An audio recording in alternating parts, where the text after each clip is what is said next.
Ladies and gentlemen, boys and girls, people of all fandoms, welcome to the Ferret and Raccoon podcast, episode 28, welcoming you to 2016. I am the Angry Raccoon.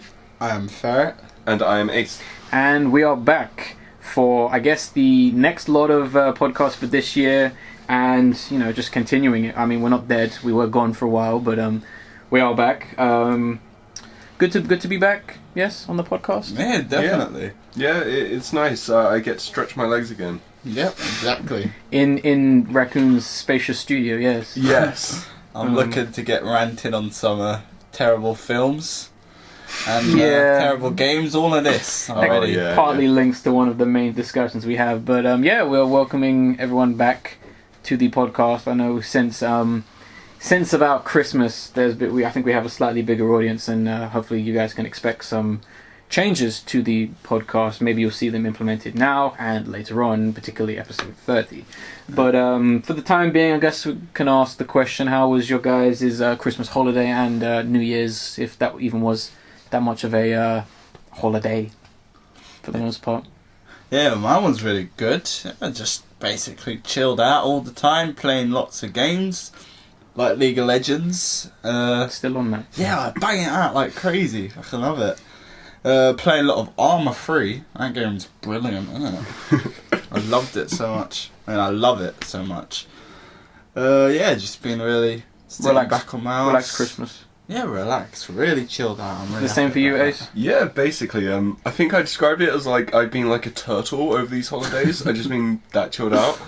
I've been playing Fallout 4. I loved like a lot of stuff in the game, but yeah, it's been really relaxing. Good to hear. Mine was somewhat the same, if not busy, fairly busy. I mean, towards the end of the year, I did relax a bit more, but then straight after New Year's, I was straight back to the work, back to the grind, getting things done. So I've been very busy for the most part. That's why the channel, as of you'll notice the date gap of uploads, but that's going to change as of this podcast, as of your listening, I would say. But so I guess we have a few things to catch up on, because this is going to be hopefully not too big of or long of a podcast, because we've got quite a things to talk about, and I know there's going to be quite a bit of angry talking on this podcast. But for the most part, I guess we'll catch up real quick for those who listened to episode 27, which was the end of year best of worst of podcast. We unfortunately missed out 2 questions, which I guess we'll answer over the course of this podcast if you guys can't think of an answer. But those 2 were basically being favorite news story of 2015 and favorite moment on the podcast. So I mean, if you guys actually have an answer to either 2 of them, you can go ahead. If not, we'll come back later. It's fine. So I have an answer for both, because I remember having my notes down for this last time. Favorite news story, it was kind of continuous. It kept happening, being that nice wave tidal. Tidal, yes. I had so much fun with this news story. It was the music service by Dr. Dre, was it? No, Jay-Z. No, Jay-Z, sorry. Wow. Got the name wrong. I feel awful there. Yeah, Jay-Z, and how much of a failure it was and how hilarious it is. I hate to boast, but I think our coverage on this story was pretty funny. Just kind of seeing because usually with stories like this, there's a rise. Yeah. But I don't think there ever was a rise in any kind of sense. It was always just spiraling downhill. It was pretty much like a bit of cardboard in the snow. It was not stopping anytime soon. I think like as soon as it gets mentioned, I end up cracking up on the news stories. I think we covered it 4 times. I think we did. But yeah. And it was a ride. Yeah. To say the least. But and your second one for the best moment on the podcast. I've kind of got 2 best moments here. So one being the 2-parter E3. That was amazing. Oh, yeah. I think that was probably one of the funniest. Yeah. Having everyone there, all that humour. There was a lot of stuff that got cut out, which unfortunately there's 2 scenes in particular that unfortunately will never see the light of day. But we can keep them to ourselves. That's cool. The other one being the in unison saying of that guy from Coldplay. Oh yeah. Because we were trying to think of his name. I think that was in relation to Tidal. Yes. And we couldn't remember his name, so we both said at the same time, that guy from Coldplay. Yeah, those are my favourite parts. That's beautiful. Ferret, do you have any answers for that question? Yeah, I have 2 as well.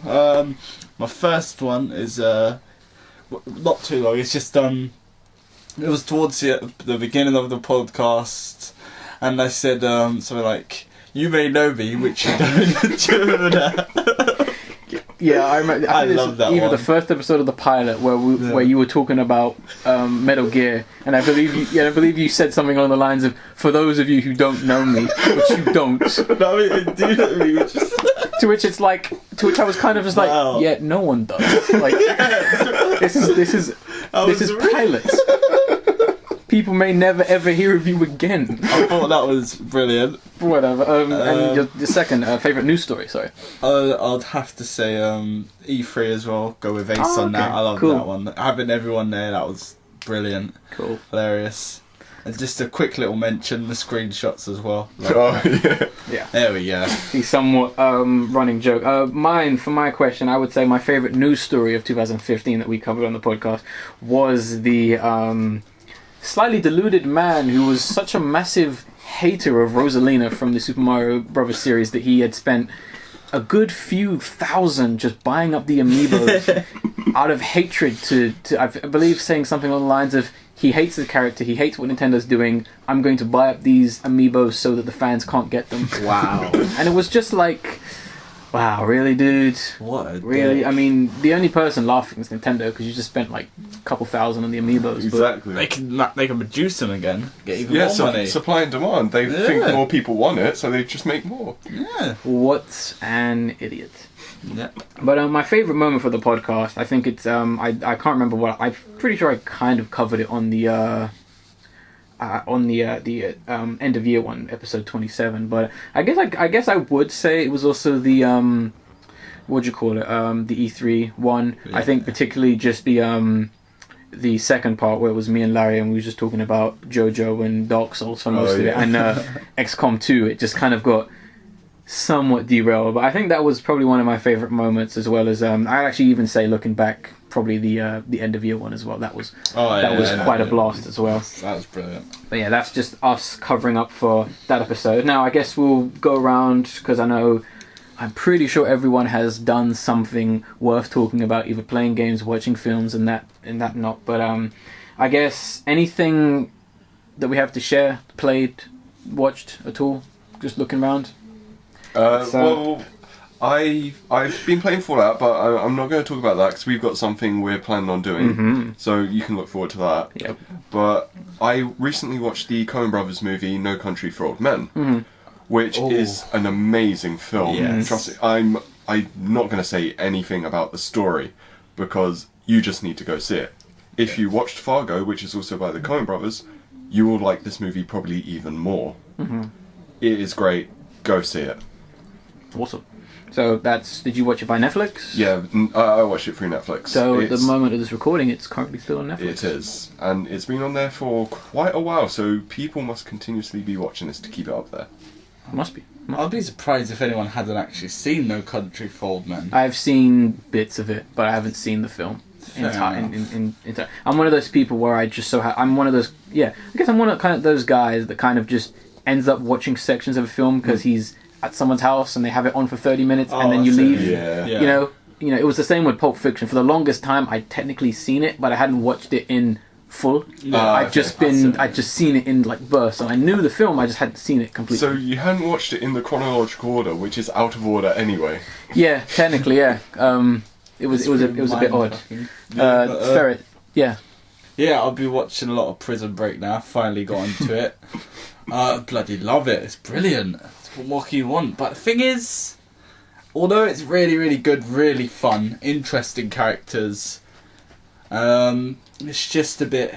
It's like they have to stretch it out a lot. The thing they have to stretch out the storyline. It happens with a lot of TV shows when they get popular. Unfortunately, like the writer or director will have a vision of how he wants it to end, and then the studio will keep saying, "Well, another season."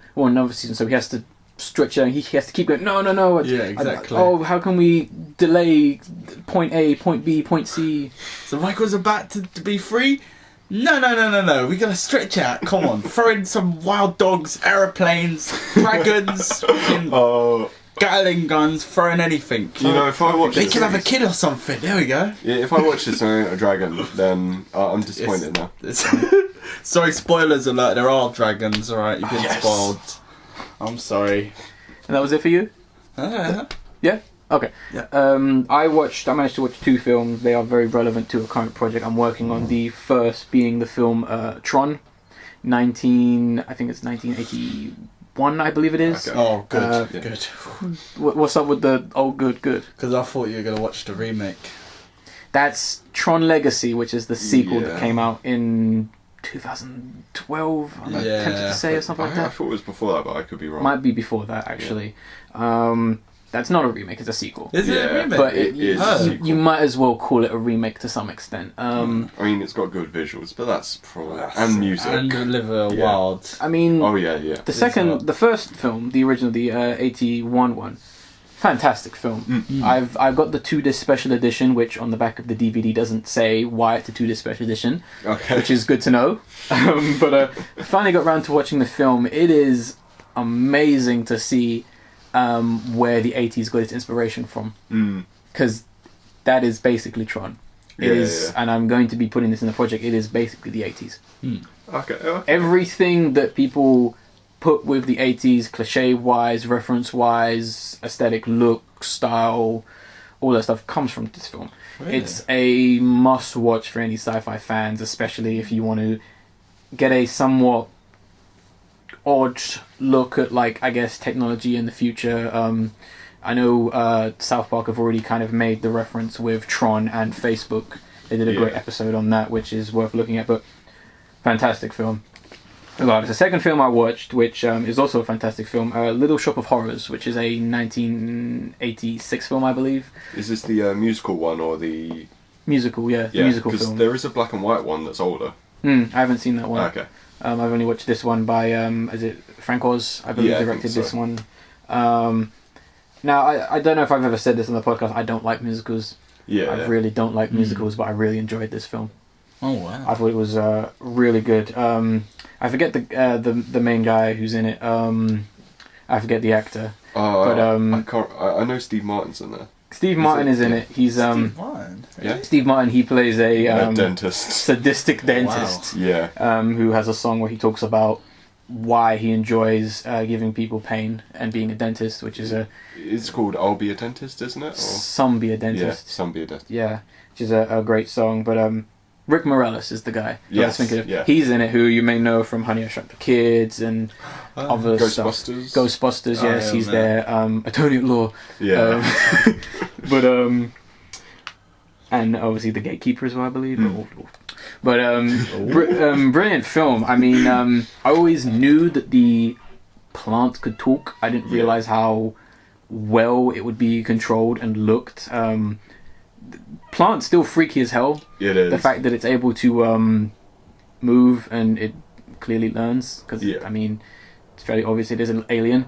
But yeah. Have you not seen this film before? No, I'm getting confused. Basically, the film is about about Rick Moranis' character. He finds a mysterious plant which he's never seen before, and they decide to display in their flower shop, to which it starts to get popularity. And then Rick Moranis realizes that the only way to kind of like keep it alive and keep it growing is to like feed it blood. Yeah. To which he continues to do it, to which it starts to grow to the point where it's like fairly big, and he realizes it can actually talk. It Sounds has trippy. It has a very famous line which I love, being "Feed me, Seymour," and Yeah. it's creepy as hell. Okay, oh. There's a fairly creepy line where later on in the film a character discovers, because the plant is called Audrey 2. Yeah. The plant, He names it after a woman called Audrey. yeah, who's another character. He was Audrey 2 or Tui.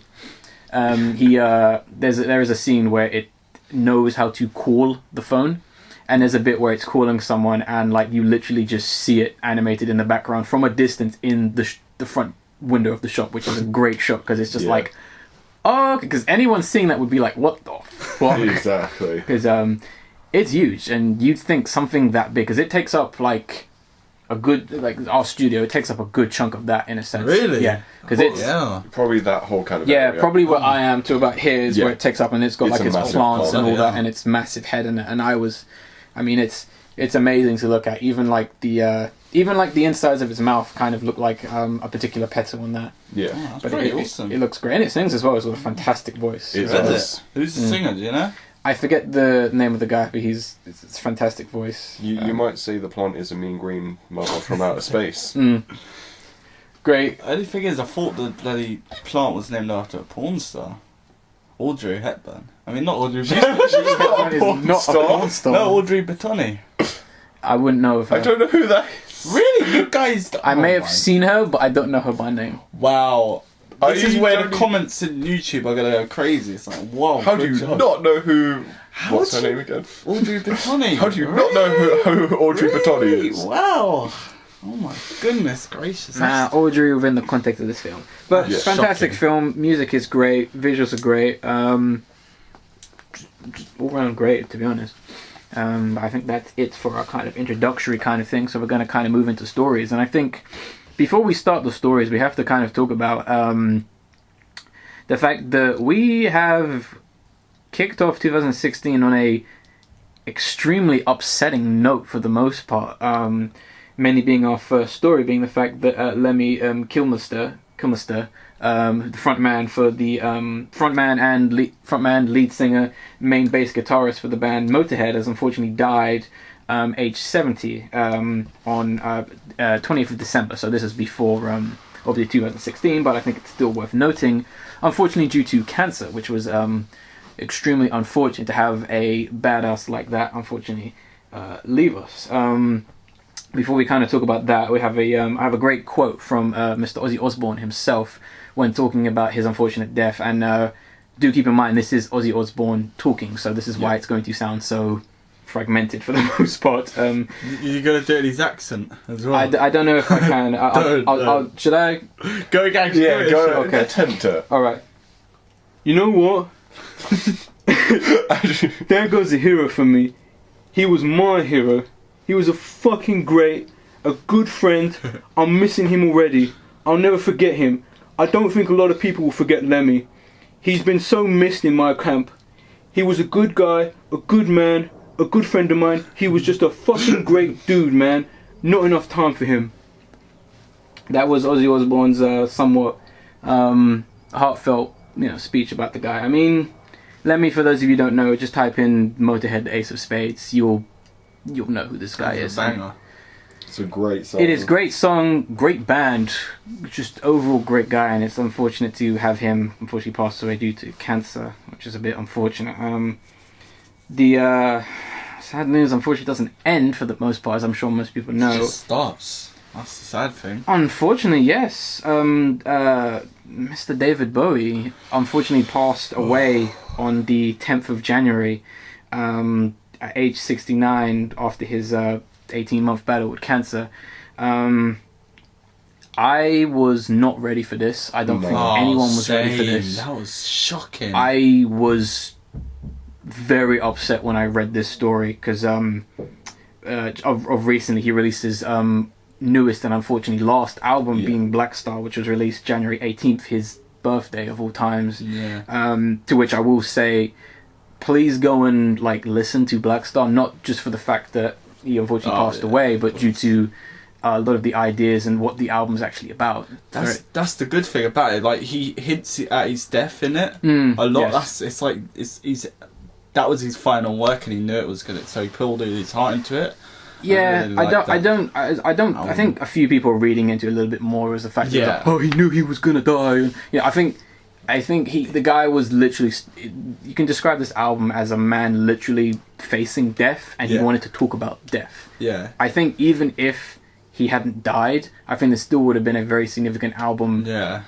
In the fact that he's talked about this theme so well, in a sense. Yeah. I mean, I'd highly recommend actually looking up the video Black Star, because there is a that's reference brilliant to video. really good video, very long, about 10 minutes. It makes a great reference to what's his most famous song about the astronaut.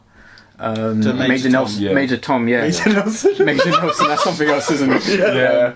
Major Tom, you actually see him in the video, dead as a skeleton. Yeah, that's Which is crazy, quite isn't interesting. And also one line which I thought was even more interesting on the album is the fact that David Bowie actually says, "I'm not going to make it to Monday." Oh, Jeez. spoopy shit, man. Yes, and you only have to do a quick check as to when the 10th of January was. I'd like to say that David Bowie made my favourite song of all time, I'm not kidding, being The Man Who Sold the World. Mm-hmm. That is my favourite Yeah, song, yeah. always has been, always will be. Mm-hmm. And it's really sad to see him gone.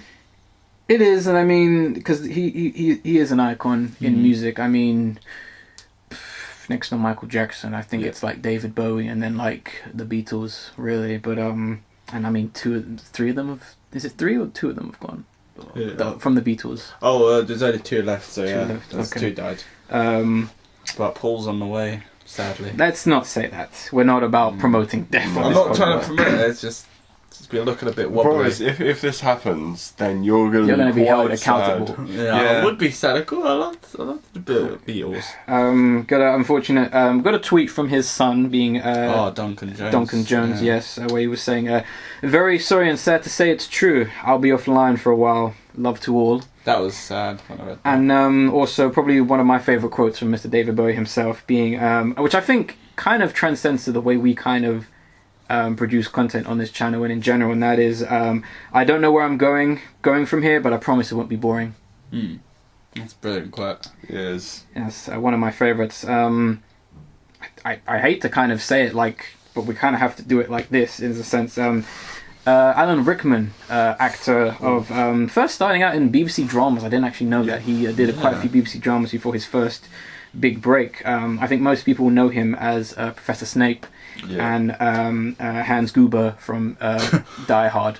Unfortunately, Hans passed. Gruber, sorry. Gruber. Yeah, I think so. I think I've written Hans Gruber. I think I've written it incorrectly then. Thanks for the correction. Has unfortunately died aged 69 due to cancer as well on the 14th of January, so not too far away. Really sad to have him go. I mean, just kind of looking at some of the tributes to him, a lot of the Harry Potter fans are unfortunately very upset, as I would understand anyone would be. It's a real shame to see another iconic villain unfortunately leave us. Really upsetting. Those are the 3 kind of bigger losses we've had over the last 3 weeks, which is absolutely incredible. Unfortunately, it doesn't end there. We had David Margulies. He passed away, unfortunately. He was in Ghostbusters. He played a role in there. Then we had Brian Bradford, who is most notably known as the I believe he is the voice of Robin Hood in the in Disney's adaptation of Robin Hood, which is incredibly upsetting to have that happen for the most part. How did they all die? Like cancer? Yes. Yes, everyone. Everyone we're going to talk about has unfortunately passed away due to cancer. Cancer is so crazy, isn't it? Robert Banks Stewart, he was another actor. He was in Doctor Who, some of the earlier stuff from Doctor Who. He also wrote some episodes of Doctor Who, if I'm correct. I believe so. And Grizzly Adams, who is I think everyone knows who Grizzly Adams is, but if you don't know, then just quick Google search. He unfortunately passed away. Cool last name. Exactly. I mean, it's not his real name, but I would just Yeah. much rather call him Grizzly Adams. He unfortunately passed away as well due to cancer. And I don't know what the hell is going on right now with people passing away. I really hope no one else does, whether that's a celebrity or someone listening who you know. This is incredibly upsetting to start this year with 7 deaths. I understand death isn't inevitable, but this is ridiculous. Need to take away that death note from George. Not even like that. I don't know. I get this really bad feeling that like something's going on in the world where it's like, I don't know, there's like something in the air and it's just reacting with cancer and disease or something like that. That's the thing, is the environment affects greatly on cancer. It's if you live in like more populated, with places with a lot of pollution, you tend to get cancer a lot more. But to be honest, the thing is, even if we had like lifespans of like 1,000 years or anything, eventually we would all die to cancer. Because cancer is just going to happen eventually. That's the problem with cancer. That's the thing. We can't quite figure it out. It just develops. Yeah, cancers are continuously evolving. But the thing is, it's really crazy. I don't want to get all scientific, so I'm going to try and avoid using stuff. As I say in a science podcast. But it's like, you know, it's good things that genes can like, that our genes can like, what's it called again? Mutate and stuff like that, because it allows evolution and shit like that. Yeah. But the side effect of that can be cancer, which is the biggest problem. Just quickly, it's interesting to think about this kind of things with evolution and unfortunately disease. And I mean, I understand that's what's going to happen. Humankind is going to evolve past these kinds of things. The same thing. I mean, the common cold used to kill people. Yeah, It doesn't that's anymore. a crazy thing. I think everyone is immune to that now. I hope for the day, being hopefully very soon, that cancer is no more than here's the pill, you're done. Yeah. But hopefully we will see that in our lifetime. I'm just wondering, what's the Queen doing? What do you mean? She's going on strong, ain't she? Yeah, she's got something. Isn't she's celebrating her not 90th? She's in her 90s, right? 90s or 80s, something like Like that. 93, something. I think so. I'm not too It's sure. When it comes weird, to her isn't age. it? And she hasn't held the she hasn't given the baton to Charles or nothing. Charles is just wishing she just fucking die already so he can He's become pissed, king. Yeah, the guy's old already. He can't be a cool king What, now. what if she's staying alive because she doesn't think he'll be a good Probably king? why Yeah? it's probably just to quote a Disney cartoon, sheer willpower is probably what's keeping her alive. I mean, what if she's got George R. R. Martin on her side? That's the thing, yeah. Exactly. He needs to get Prince fucking Charles needs to do some fucking Game of Thrones stuff over, innit?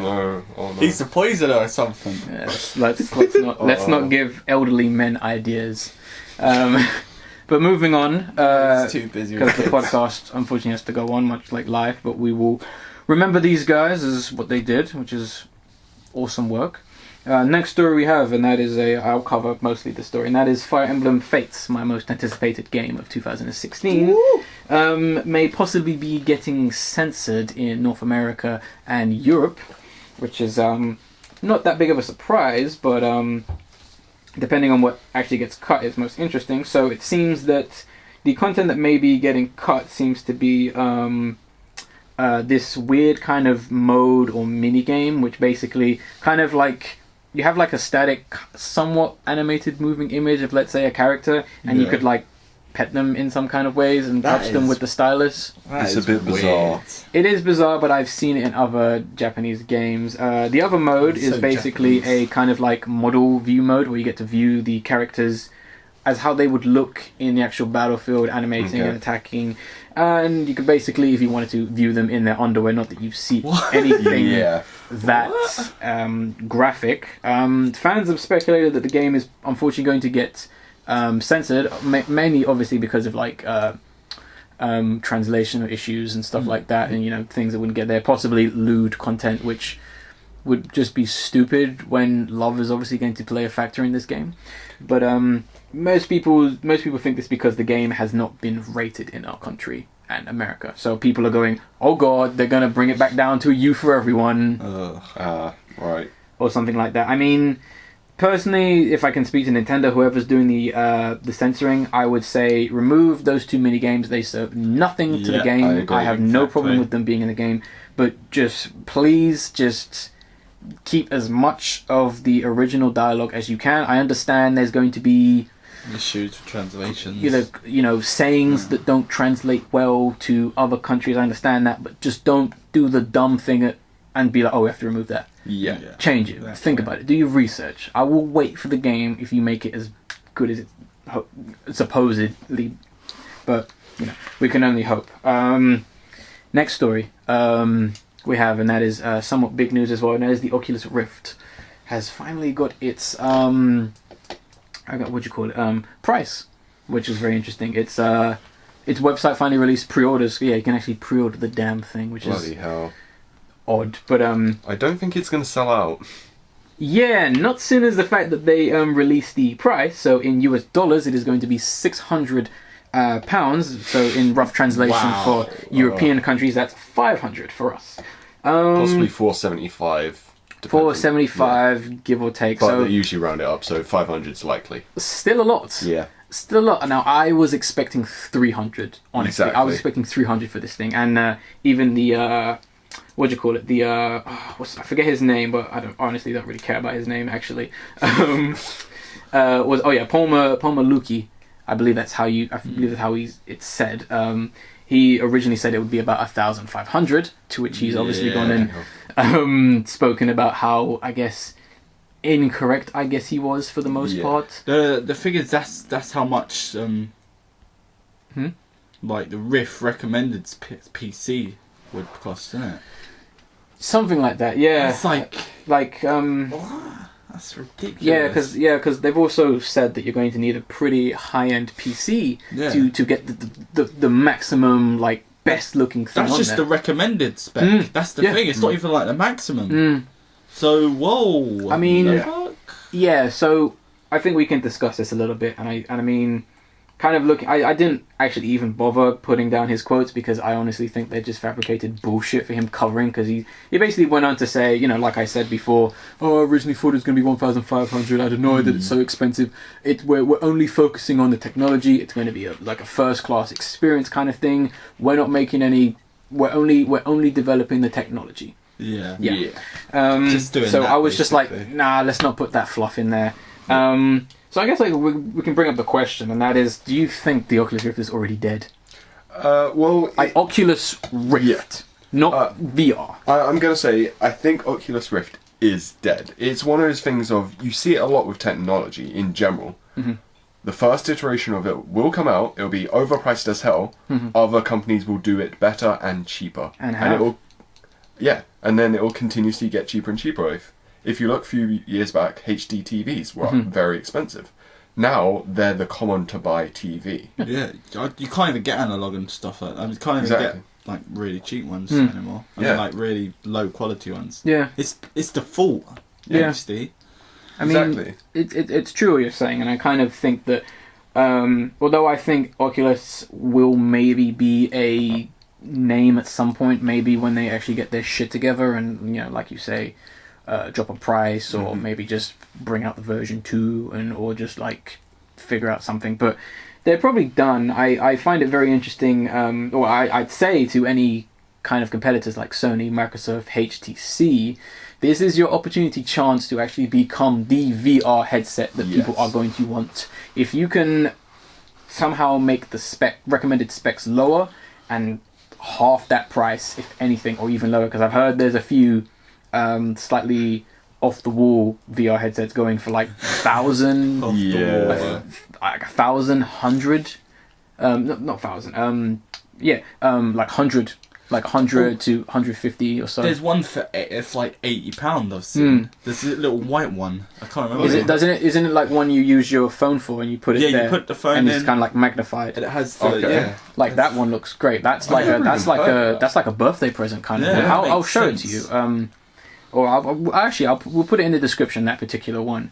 But I thought that was I thought this was just such a funny story, and as well, I know I linked you guys this, but I might as well link it in the podcast as well. But there was a great kind of discussion with two of the guys from IGN, and they were kind of almost justifying the price of it, and I was just kind of like, no, it's probably best not to go there, guys, because people really give IGN enough shit. So don't add fuel to the fire, if anything.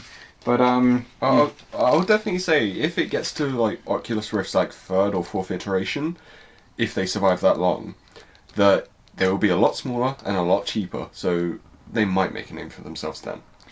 They might do, but I guess time will tell. Right now, I honestly don't think 2016 is the year of VR. As analysts are predicting it as just fuck us. I think they're gonna get bought out by another company, and from Facebook. Because Facebook bought them out, didn't they? That's crazy. Yeah. Shit, I forgot about that. I don't know anyone who could. The only people it would have to be other technology. The only people who could buy them out would be Apple. Yeah. That's the only people who would. That's the thing. I kind of feel like Apple is working on one themselves, like secretly. They haven't said anything. I think it's too late for them.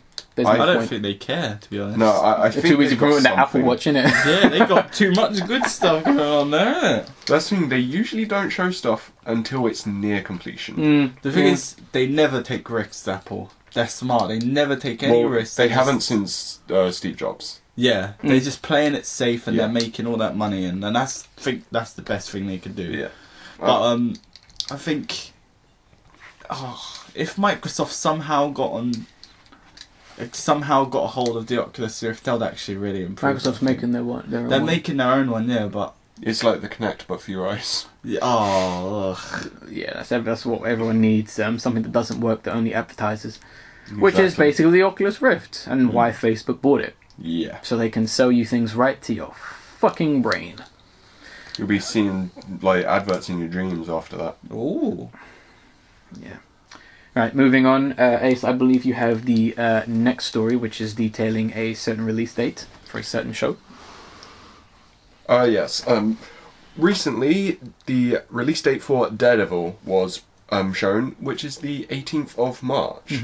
Originally, it was actually going to be competing against Batman v Superman, Yeah. and it's been changed, which we don't know why at all, because it was still going strong. People were saying that they're going to watch that instead of Batman v Superman. Well, you can just watch both. Exactly. But that's been changed, and they gave us a teaser poster as well, which I thought looked horrific. Terrible. It's awful. I didn't actually did. bother seeing it, Terrible. but Basically, I'll say the good bit about the poster first. It had the city, like, of New York, and in kind of smoke you had the Punisher skull. And then you had the Daredevil, like, burning fire on the forehead. That was fine. Then they've got Daredevil. In the middle is like some tiny little man.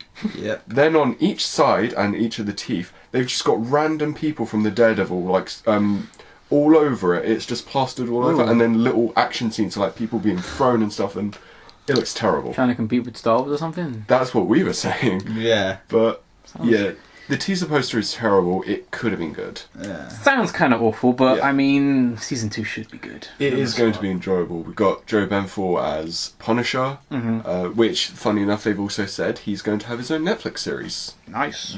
I think both him and the Punisher are definitely deserving of it. They really do. Considering the movies, the Punisher films, they aren't that great. Nah, ain't no one want that. He needs some justice. Something does. good done, much like Daredevil, have got the same kind of treatment. Next story, I believe you also have that as well, and that's more confirming of TV shows and that Yeah. for the most part. So go ahead. First of all, I'll do the Marvel one first. They've confirmed that they're going to be doing a second comedy series. Their first one that is going to be Damage Control, which we talked about previously on the podcast. They've given no indication what this other second comedy series is going to be. Yeah. I have a little bit of speculation just because I like doing that kind of stuff. One based around the Daily Bugle in Spider-Man. So a comedy works-based series set around the Bugle, and you can make references to the Marvel Universe. Yeah. Another one, staying with Spider-Man, because I think they're going to try and push him as the big person now. A Midtown High-based comedy. So it'd be teenager-based. It'd be slightly different than what they've done. Oh, that That sounds could- a bit. Yeah. You want to stay away from that Dawson's Creek 90210 Exactly. kind of stuff with But that. that's the kind of thing I can think they're going to do. Yeah, that's my speculation of ideas, and then mostly... I mean, the other one I had, which could be done as a comedy, being She-Hulk. But, yeah, No, I doubt they wouldn't would. do her as a comedy, no. You really could, like, not I think like it's slapstick comedy, but No. she can have comedy elements. It would have to be drama court case with a little bit of comedy. Yeah. Yeah, That's the only. It couldn't just be like, oh, I'm She-Hulk, look at me. It could be She-Hulk, like Better Call She-Hulk, basically. I guess, yeah. Oh, this guy, he fucked me over in the court case. Can you Yeah. help me, She-Hulk? Sure, I'll break his spine. Yeah. Yeah. Because if you read the comics, they're actually quite humorous. Yeah, because I think there's one of the best quotes I have from a She-Hulk comic being, I think it's the other attorney who works with her, saying, yeah, they're after him, he's an alien. And she said, what? Like an undocumented, like, illegal person trying to break through the border? And he's like, no, a space alien. And she's just like, oh, okay, well, we'll defend him, I guess. Jeez. Oh, that relevant commentary Exactly. right there. And some more confirming of TV series. A lot of confirming Yeah. of TV series, but this one is on the flip side with DC. Which is another comedy series by DC. Another comedy series of superheroes by DC, which is called Powerless. And they've said it is a work-based, like a work office space-based comedy, which is exactly what Marvel are doing with Damage Control. So it's like they're trying to compete with Marvel directly there. Before you move on to the second part of this, can I just say DC's like Powerless? Yeah. So dead. Yeah. No, well, that's what you think, but the fanboys, because guess what they've said? Oh yeah, characters like Batman and Superman are not off limits. They can pop into the show. But they're not, though. Oh no, they said they are going to. Oh yeah, so the fanboys. Yeah, I made note, and I kind of said, and I said, so basically, here's how the show is going to go. It's basically much like Big Bang Theory. It's one joke. Yeah, it's going to be, oh hi Batman. No, not even that. It's going to be, oh, wish I had powers so I can power through this workflow, or oh, I wish I was like Batman. Oh look, I just bought this brand new Batman toy. I can't believe Batman sold out. But that's the thing, they did say they would actually appear. Yeah, dead. But yeah, I'm not looking forward to that one. Damage control already seems like I know what damage control is, and I've seen it implemented in quite a few comics. Animated series. So, and that could be promising. No idea for Powerless. So. That's the thing about that's the thing that differentiates Marvel from DC. They plan their moves out beforehand. DC's just like, oh shit, they're doing something else, just follow them. Yeah, they can't. Do you mind if I take the other story? Yeah, so go ahead. Originally there was plans for a Teen Titans TV series that's been fucking cancelled, unfortunately, and I hope not in favour of this. Oh no, I think Powerless. it is. I think it is. Probably is. Which upsets me because I really like Teen Titans. Because I mean, so considering DC has quite a good TV show lineup, being Arrow, Flash, it's got Legends of Tomorrow, it's got Supergirl, it's got Gotham. Supergirl, people have said good things about Supergirl. It's very like mixed reactions. As far as I know, there's one good thing in Supergirl, when she gets hit or something. No, and that's someone who appears. Yeah. I mean, she's hot, but that's the only thing they got going for the show. I mean. That's you can't rely on the hotness of the girl. And yeah, it's true, but Titans really could have helped with that lineup as well. Titans would have done it. Would have been varied it up. I mean, we got a quote from Kevin Riley, who is the president of TNT and TBS, to which he says, "We just decided it wasn't quite where we wanted to go." Which means no, you're not doing the film. It was basically DC higher up saying no. He doesn't give a shit about anything. But then I also thought, okay, maybe they cancelled the TV series. This is me trying to be optimistic. I know I don't do it a lot, but this is me trying to be optimistic. And I went, oh, okay, and I kind of wrote this as notes. So I guess what they're going to probably try and do is they're either going to do an animated film or a film in general. Okay. As soon as Cyborg already has a film. Yeah. Which I think is quite bizarre. They're not going to have Cyborg in the Titans though. Of course not. No, he's Injustice. Exactly. Or what I say, or was I thinking, they're going to do Big Hero 6 as animated. Yeah. They're going to try and do their own. They've gone, oh shit, people really like Big Hero 6. Let's do that. Yeah. That would be cool, because that could work. It could, yeah. But then Marvel would just do Runaways and then just... Yeah, exactly. That's it, no one cares anymore. Which, Marvel better. Yeah. That's all I can really say. I'll take the next story real quick because we've got a fairly short story. Scalebound. The X1 game, which is one of two that you should only actually ever care about, the other one being Cuphead, has been delayed to 2017. With a statement given from someone within Platinum. They basically said this delay will give they stated that, and quote, this will give us the time needed to bring life all the innovative features and thrilling gameplay experiences that we can plan. I don't know if that is a bad translation or what, but basically the game's been delayed, so hopefully it can be a good game when it comes out. Hopefully. I mean, real shame it's been moved all the way a year. Yeah. But I guess it's because Platinum has gone. Well, here's probably what's happened. Microsoft has gone, yeah, is this game ready? And they're like, yeah, no, we want to make it really good. And Microsoft's like, we need a fucking game. Can you hurry up? Yeah. And they're like, no, this is how things go. Ooh. Sony have learnt. Even Activision have learnt. You give us time, and then we make a good game. Yeah. And to which Microsoft have gone, oh fuck, well, we got nothing else.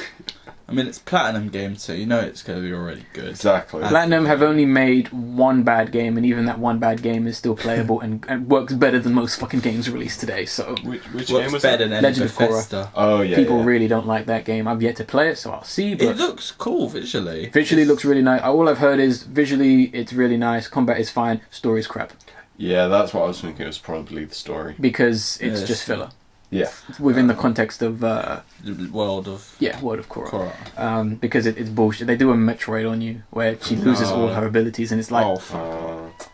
that would never happen. No. But whatever.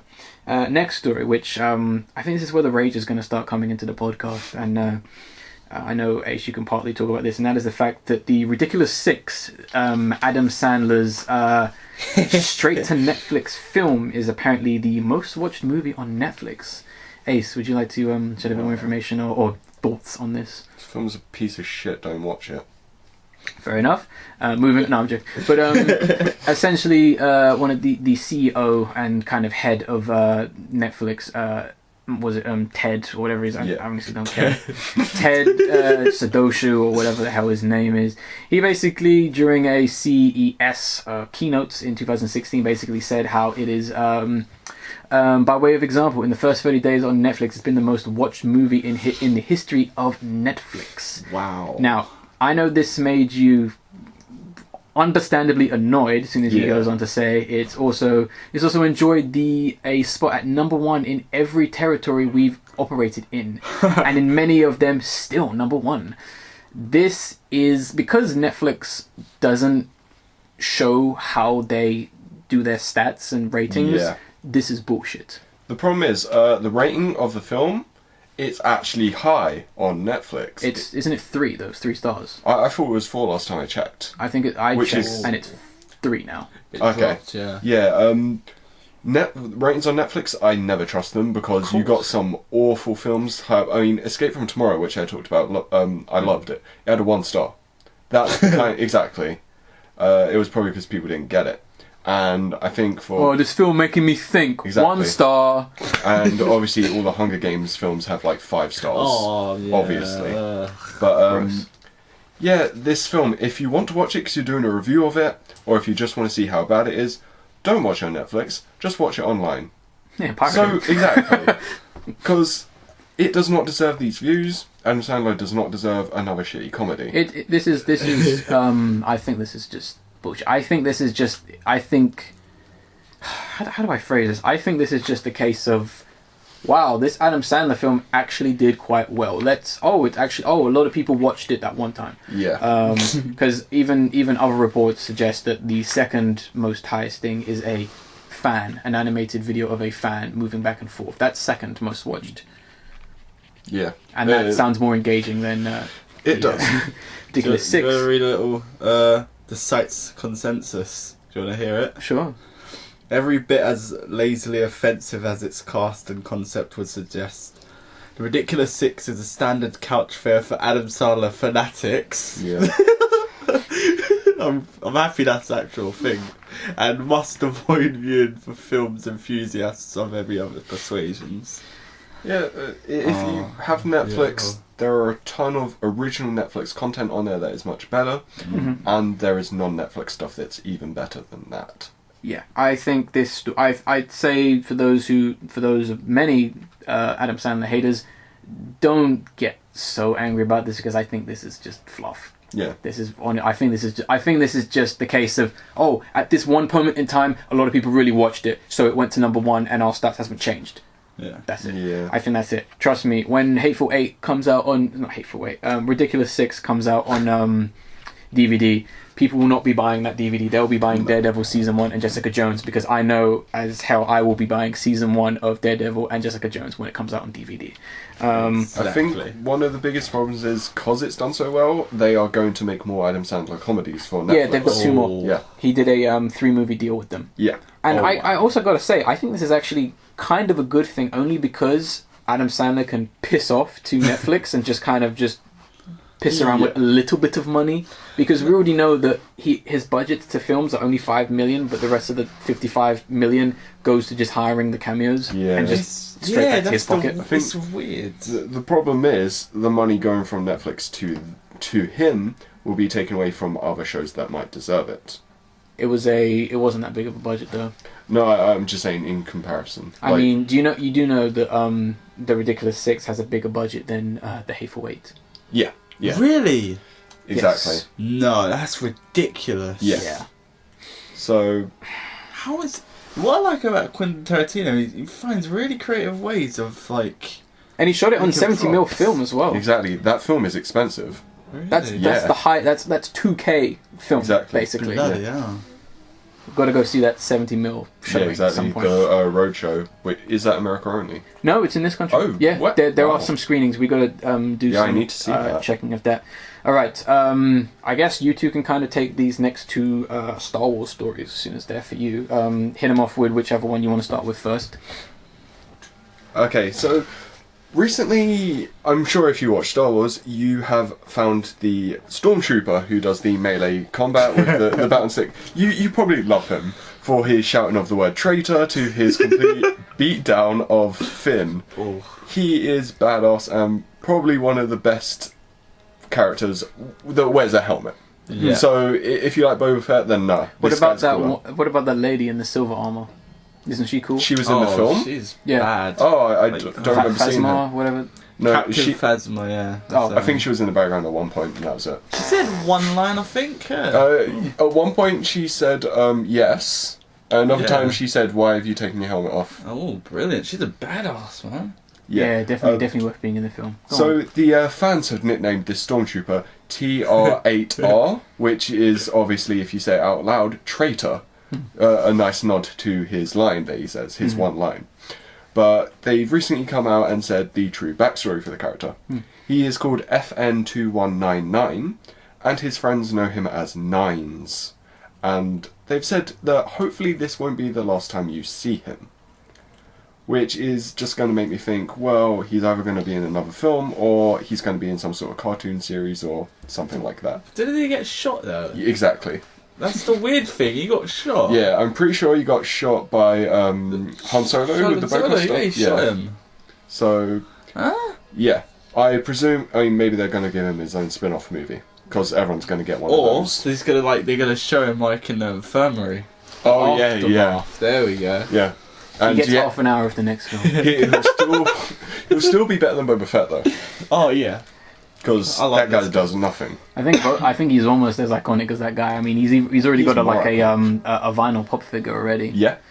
I would buy that. That's how you know you made it, when you got that vinyl pop figure. Exactly. To be honest, he's probably one of my favourite. He's actually my favourite character. When I saw him on the screen, I was Yeah, it was like... "This guy's serious. He just threw down his shit. Exactly. Good at that. He did the spin. He spun the weapon, it was like, traitor, it just That's rockets him. hardcore, man. That was cool. His his No. I guess lightsaber. It's thing. a shock baton Oh, what's kind it of thing. Yeah, the it reminds Yeah. me of one of the weapons you can acquire in No More Heroes 2. Yeah. There's a particular one where Oh, I know it's it, pretty yeah. interesting. Yeah, Yeah. that one. Yeah, actually, it also reminded me of the weapon Cole McGrath has in Infamous 2, being his Oh amp. yeah, the amp. Yeah. If you combine that just with a normal kind of arm baton thing. This is cool. And the second news story you have regarding Star Wars. Yeah, the second news story is that it grossed 1.7 billion. It is the highest grossing movie in North America, but worldwide is still only the third, under Titanic with 2.2 billion and Avatar with 2.7 billion. Which is interesting, Yeah. because I think a lot of people assumed this was going to be the biggest and highest. Yeah, don't worry. Someone's like buzz sawing in anger over my upcoming rant, which is going to, probably piss off more people. But yeah, I'm somewhat happy that this film hasn't become the top highest grossing film, because I honestly don't think it deserves it. Secondly, this Let me interrupt you. Do you think Avatar? I'm gonna let you finish. I'm gonna let you finish first. No, go on. But Star Wars: The Force Awakens. Do you think you you got to admit though, it deserves more of the spot. I think it than deserves Avatar. to be a high-grossing film. I don't think it deserves to be the highest. I would much rather Titanic be the Yeah. highest grossing Titanic, film of all time, because that is a good film. Titanic should have been above Avatar, and Star Wars above Yeah. Avatar. Yeah, if Avatar off the anything, list. Titanic. Grown Up should have been above Avatar. Anything should be it. Ridiculous 6. I wouldn't mind if that was No, above that. don't go Where that is my far. cinema release of Ridiculous 6? No, I'm angry at the Avatar. Ugh. The best movie in the world. Oh my god, no, it isn't. I'm sorry. Oh shit. It's Pocahontas with Smurfs. It's yeah. I know. Really tall, angry Smurfs. The guys who do the Little Britain sketch, they did a special where it was like the airplane parody, and I know there was one of the guys where he was talking about how he wanted to be a film director, and there's a great moment where he's like, I say my favorite director is probably James Cameron, because he directed my favorite film being Avatar, my second favorite film being Avatar 2, and my third favorite being Avatar 3. They haven't come out, but I know they're going to be good, so that's why they're my top 3 favorite films. Wow. I can't wait for AKA fanboys. Yeah. But I mean, and also because this film, like I said before, is going to be a flop, and unfortunately, it's still going to be a flop. And I know people say, "Well, what do you mean? I mean, it only had like a 200 million budget. It's made billions. How can it be a flop?" Disney acquired Star Wars and Raiders of the Lost Ark, but Indiana Jones for $4 billion. Yeah. $4 billion and a percentage, but like that film. So as far as I know, in marketing and toys and all that kind of stuff, it's made 1.5 billion. Yeah. And you've already said that the film is made. Was it like 1.7 billion? 1.7 billion. So that's just over 3 billion. Yeah. This film has essentially not been worth it for Disney. I will say one thing though. Considering that this is only one movie. Yes, it is one movie. They've got a hell of a load more Star Wars films coming out. Obviously. And merchandise. That's the key But let me- thing. And Indiana Jones they haven't even done But let me anything with yet. ask you this question. Do you really think that people are going to go see all the spin-off films? Do you think they're going to even get close to what The Force Awakens? You have to remember, it's only in a good kind of way. It's downhill from here. You cannot reclaim that hype. No, that's you it. can't. I mean, yeah, sure. Episode 8 can make $1 billion, but it won't make 0.5. Next one will make just under $1 billion. No, I think it could, because I don't think so. Because they played it safe in this movie. They did, which and is the right thing I mean, to do, in my opinion. I watched loads of podcasts, and they gave the reason. I think I'm convinced. I mean, that's the best reason to do it. I'm actually looking more forward to the next one because they've gotten all of the fanboyism. Like, literally, I can't think of any more fanboyism if they can throw in. Yeah. So I'm sure they could, but yeah. If so, it'd be very limited.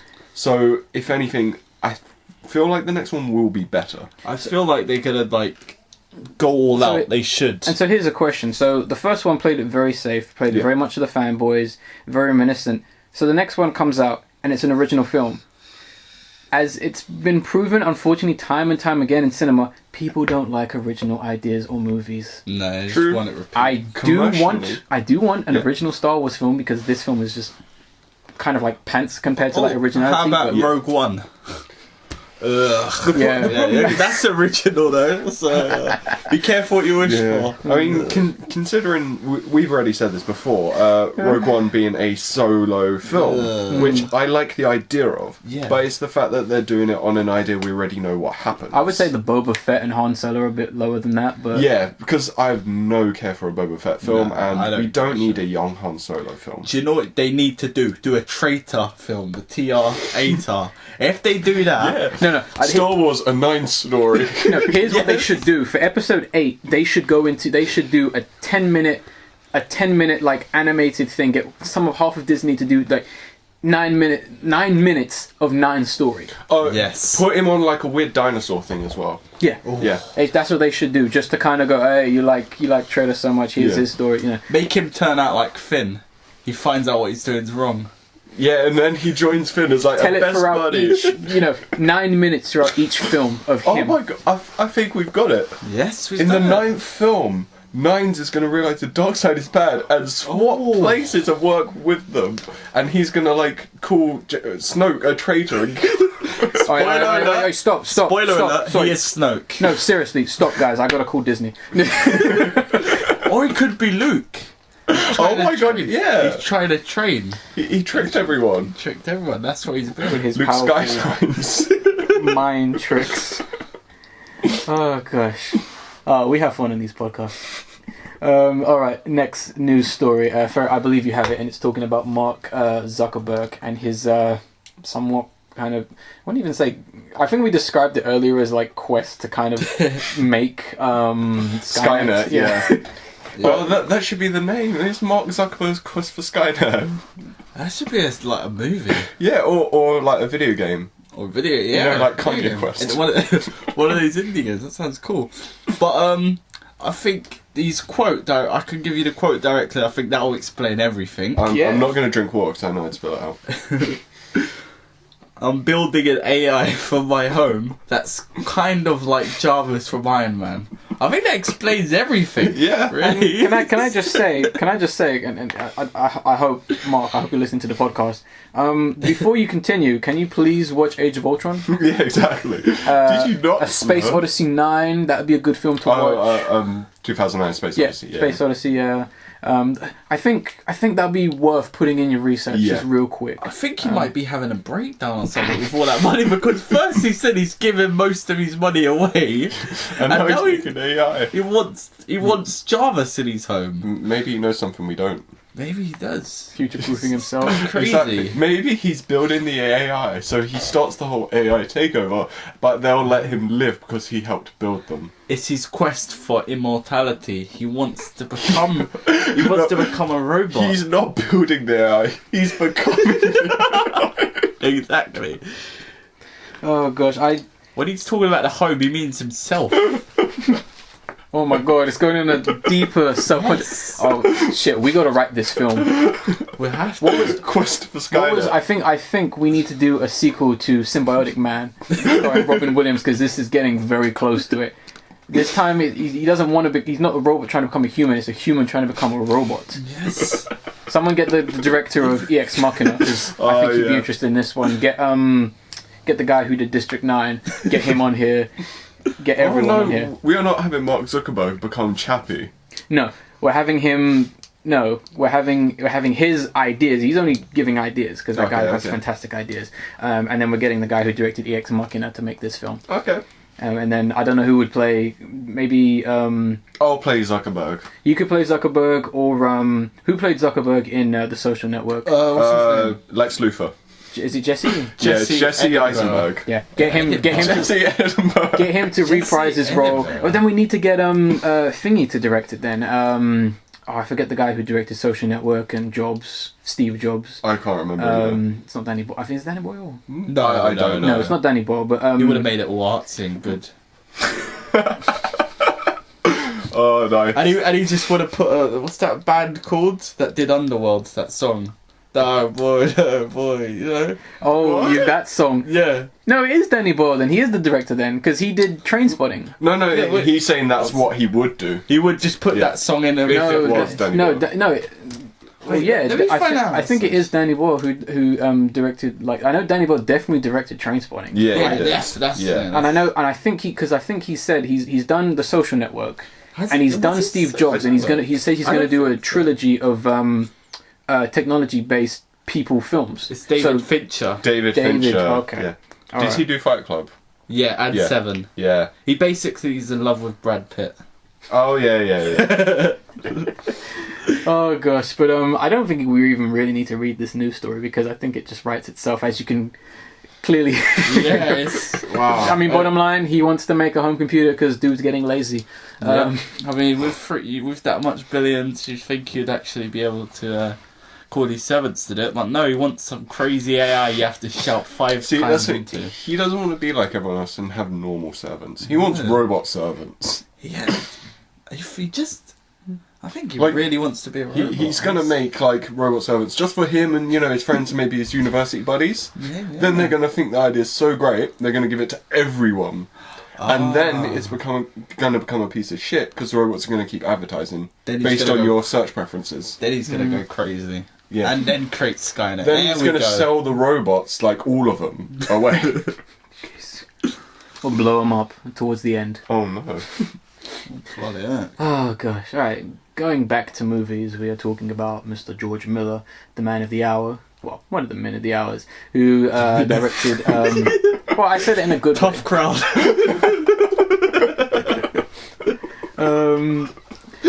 As he was the director of Mad Max Fury Road and the previous Mad Max, and he was talking about the idea of possibly doing a Furiosa movie. Furiosa being the female lead who appears in Fury Road, which if you haven't seen Fury Road, then I don't know where the fuck you were. Yeah, jeez.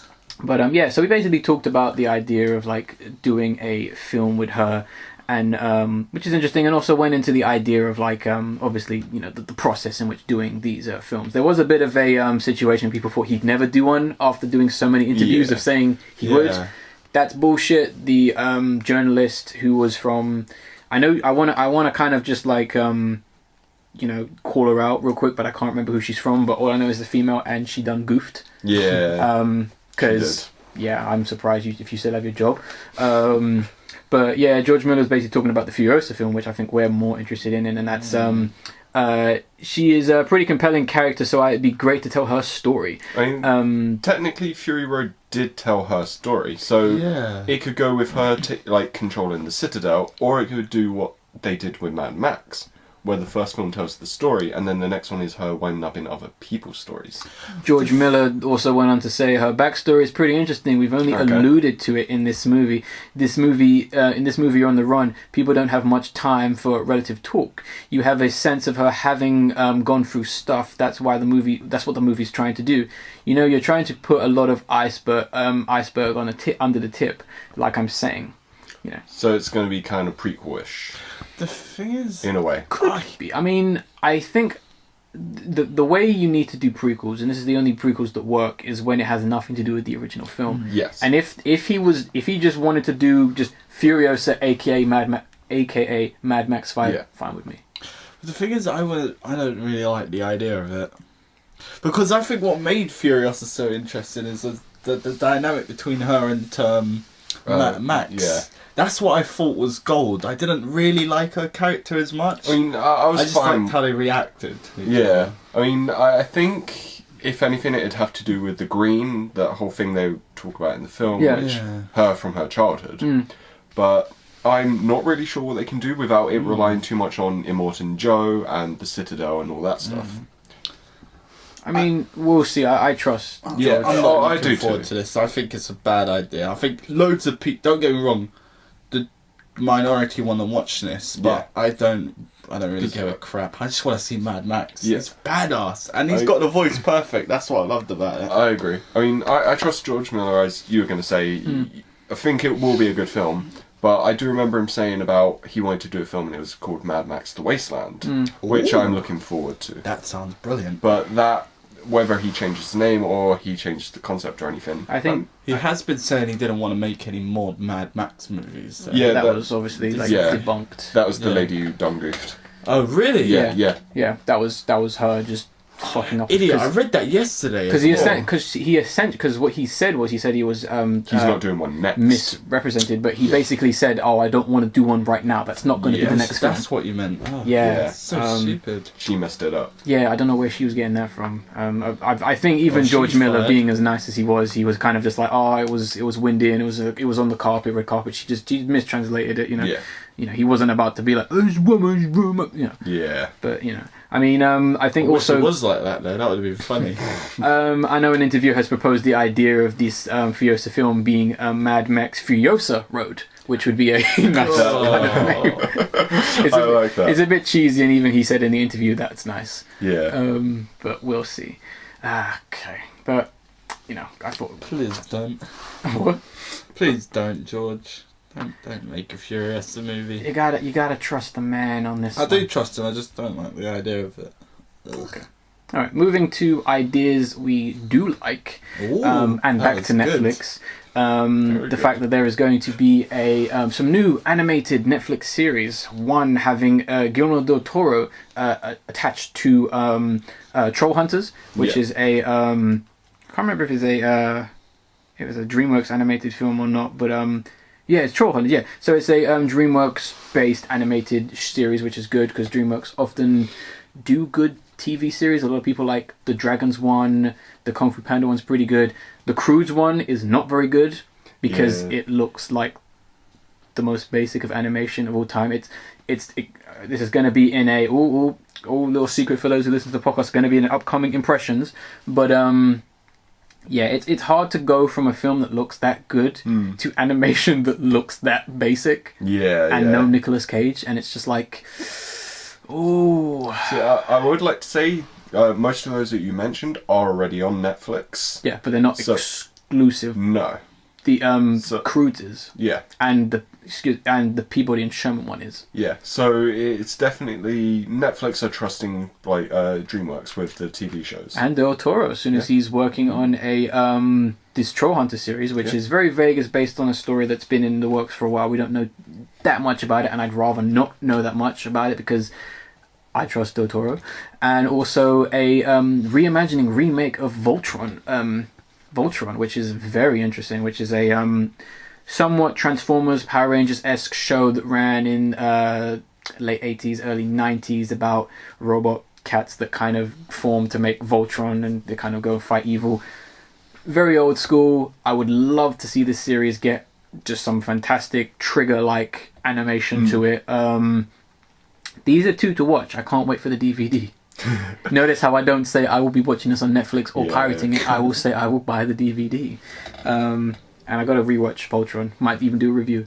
But any thoughts on these two upcoming series from you guys? I can't hear Voltron anymore because, Voltron is a great series, but I'm going to explain. Anytime I hear the word Voltron, I just think of this amateur rapper who tried to do a hilarious rhyme with Voltron involved. And it was so awful, I couldn't stop laughing, and the person listening to it put their headphones down and just walked away. And that's what I think of now, but I am excited for it. I do hope they're good, especially Guillermo del Toro's Trollhunters. Yes, Trollhunters should be... If we get a really nice looking, slightly darker animated series from this guy, I think this will definitely kind of... Hopefully he enjoys the project because he's been burnt out by like 3 projects now. Hopefully it's just like good series, good fun. Hopefully it's a lot like for anyone who's seen the Box Trolls. If it's a lot dark, if it has everything that had and a lot darker, could be a fantastic series. Ferret, do you have anything to add real quick? Well, I haven't seen any of them. That's the problem. Voltron? Side. I mean, no. you've seen what Voltron looks like. I know that much. Yeah, I've seen a bit of it. Like I've seen both of them, like little clips of them. Yeah, but I haven't actually seen the episodes, so I'm not. It's fine. It's fine. I don't have nothing to I mean, say not to disrespect Voltron. I mean, it's fine if you haven't seen it. It's not one of those like, oh my god, can't believe you haven't seen it. It's you either know or you don't. It's fine if you haven't. Very interesting stuff for the most part. I just really excited for these. Really excited. I can't wait. But we'll see in due time. Next story, which I am trying to find. I can't remember if one... No, I do have it. And that is the fact we don't usually do like nominations and awards kinds of things, but we're going to do it one because it's a special occasion, and that is the Razzies nominations, which are basically a somewhat subpar award nominations, basically, and they mainly deal within the idea of awarding terrible films, which is great. So some of the films up for nomination being Best Picture. I think let's just go straight to the actual category. So we have Worst Picture of 2015 being Fantastic Four, 50 Shades of Grey, Jupiter Ascending, Paul Blart, Mall Cop 2, and Pixels. See, you know what I want to win the award there? Just because the whole subject of it is disgusting, and that's not on a... I'll just say 50 Shades of Grey. Because what they're trying to do there with sex, they've got it wrong. They don't even understand what they're doing, and that's not necessarily the film's problem, it's the book, but yeah. To quote The Simpsons, I think all the people who made this film are just sexless freaks. Yes. They don't know what sex is, they haven't done it before. Or passion, or romance. The idea of anything other than missionary is just too scary. I think all of them. What do you mean having sex naked? Are you crazy? But yeah, I think they have a good understanding of Stockholm syndrome because they all have it themselves, and they think that's love. You know, I honestly, I don't think most people actually even know what love is. No, that's what they think love is because they've been stuck with someone for so long. They think they love them, Exactly. even if they hated them originally. Ferret, who would you like to see win worst picture out of those 5? Brilliant choices. The thing is, I really just want to shout at Jupiter Ascending. I've seen a bit of the movie. I had to walk out because it's crap. But the main reason I hate it is because of the poster. I'm sorry. It's just, I know it's stupid just to have that one little thing that I hate about this movie, and it's not even what the movie shows, but it's just the poster looks so fucking terrible. I think that poster ought to go. It has to work. Yeah, exactly. It's pretty bad. I mean, It's terrible. Look here. It's what? if there was a category for worst poster, I would put the Spectre poster as well. Oh because yeah. That skeleton in the back. Wow. that poster was just disgusting. Wow. Colours were off and everything. It's like, And perspective. I'm perspective. I also said that the American one was even worse because it was the same poster but with the woman to the side. And So it was white this time. and it was white, so it basically looked like it was a James Bond themed Halloween party, which was just like, oh god. It's terrible. My nomination, who I'd like to see win worst picture, is probably unfortunately Gem and the Holograms isn't here for some reason. Maybe because no one knows about that film at all. they didn't No one know. saw it. You know how hard this film flopped. It only just hit 2 million out of its 5 million budget. Wow. 2 million. What's it called? Gem and the Holograms, 2015. It's just spelled J-E. But I think just for being No wonder why. just for being different, I think I go with Fantastic Four because that film deserves nothing. The problem is there's some good bits in there. I said that. And I don't think Fantastic Four even gave us anything, in a sense. This is a film that is unfortunately only going to be remembered for being shit. 50 Shades of Grey is going to be remembered as being a shit film and all these issues about like rape and what is love and all that. People remember it for being shit and that. Yeah. Jupiter Ascending, a film that tried too hard and failed hard. And you've got the classic Eddie Redmayne line in there. Go! Exactly. Paul Blart Mall Cop, pathetic, nice try for your commercial for the hotel, and Pixels. Pixels has nice visuals. Pixels has nice visuals. So if Although, anything, as soon as Adam Sandler's out of the picture, then it gets. if anything, better. Pixels is technically the best film out of all of them. Yeah. To be honest, I'd still But say. that's not saying No. much. Trust me. So let's breeze through some of these real quick. So we have worst actor, Johnny Depp for Mordecai, Jamie Dornan, 50 Shades of Grey, Kevin James, Paul Blart Mall Cop 2, Adam Sandler for The Cobbler and Pixels, interestingly. I love how you got nominated for 2 movies. I want this to be Johnny Depp. And reason why is because lately everything he's trying to do is this quirky, I'm a dark comedy person, and he's not putting any effort into them. But then he did Black Mass and he was fantastic in it. Exactly. And it's like, what are you doing, dude? Exactly. When he's playing different roles, he's doing well. When he's trying to be a British, that's when he fails the roles, I think. It's really annoying. Yeah, he's good when he's doing something different. Because, I mean, if you ever watched Edward Scissorhands, one of the reasons he said he did that is because he didn't want to get typecast, so he wanted to do a weird film. Yeah, and most people don't even know it's him. Exactly. Like, it does not look like him. It really and then doesn't. It's the same with Fear and Loathing in Las Vegas. Yeah. He plays Duke, and like that is a fantastic performance because, yeah, sure, it sounds like him, but it doesn't look like him. He's bold. Yeah. You know what I mean? But yeah, he then got typecast into those weird roles, and he started becoming lazy. Yeah. So I think maybe because he's just not enjoying it as well. yeah, And He the final seems like category. a crap when he does interviews and stuff. I think he's dead on the inside. No, I don't think he's dead. I think he's dead when he's doing these performances, or Yeah. maybe he's method acting. I don't know. Channing Tatum for Jupiter Ascending, so that was the final one of worst actor. Then we have actress. We have a few which are quite interesting. So we have Catherine Hilger. Go maybe. Home Sweet Hell. Excuse me. Dakota Johnson. Johnson, is it? Yeah. 50 Shades of Grey. Mila Kunis. Mila Kunis. Mila Kunis, yeah. I always mess up on her name because her name is not spelt the way it's said in some sense. Yeah. Yeah, you wouldn't. Because she's from the Ukraine, so they say everything's weird. No worries. For Jupiter Ascending, obviously.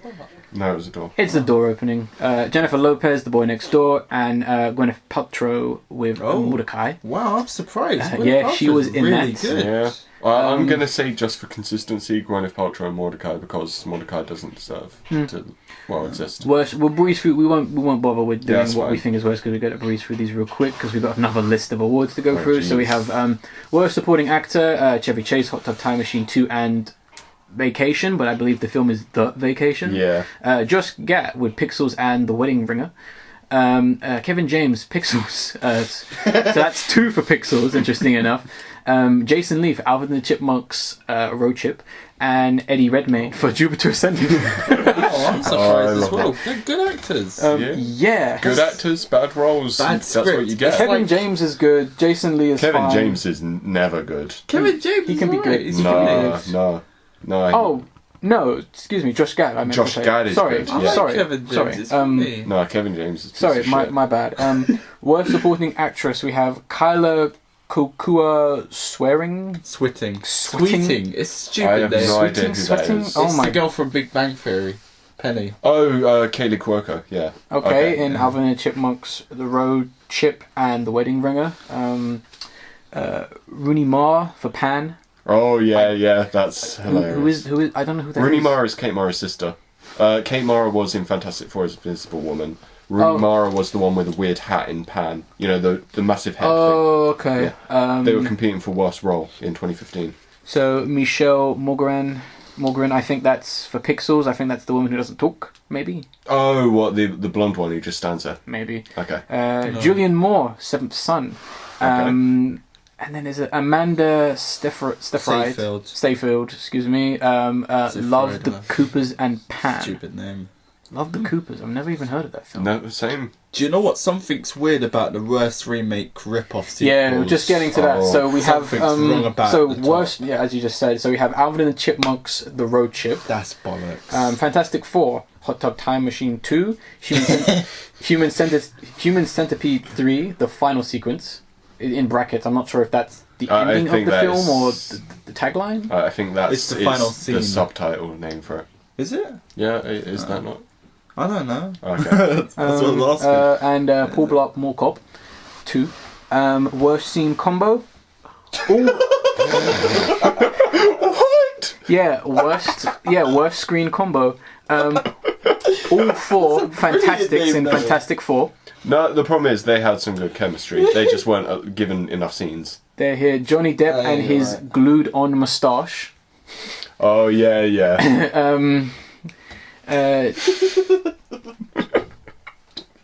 Jamie Dornan and the Dakota Yeah. Jason, Johnson. 50 Shades of Grey. Johnson, why do you think Jason?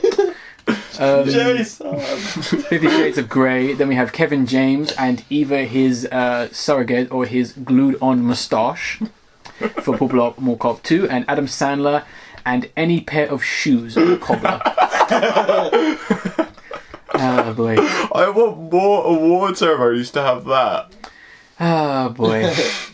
So real quick, we have directors: Andy Fickman, Paul Blart Mall Cop 2, Tony Six, Human Centipede 3, Sam Taylor, Jason, 50 Shades of Grey, Josh Trank, is it Tank? Trank. Okay. I think you also said Sam Taylor Jason and it's Sam Taylor Johnson. You need to remind me on these ones. You really like James Johnson. Jason is a much better name. I think you've just been playing too much Heavy Rain. Yeah. Can't wait for the playthrough. Fantastic Four and Andy and Laura Wachowski. Yes. Wachowski for Jupiter Ascending. And then we got a few things like worst screenplay going to Fantastic Four, 50 Shades of Grey, Jupiter Ascending, Paul Blart Mall Cop 2, Pixels, and yep, that's it.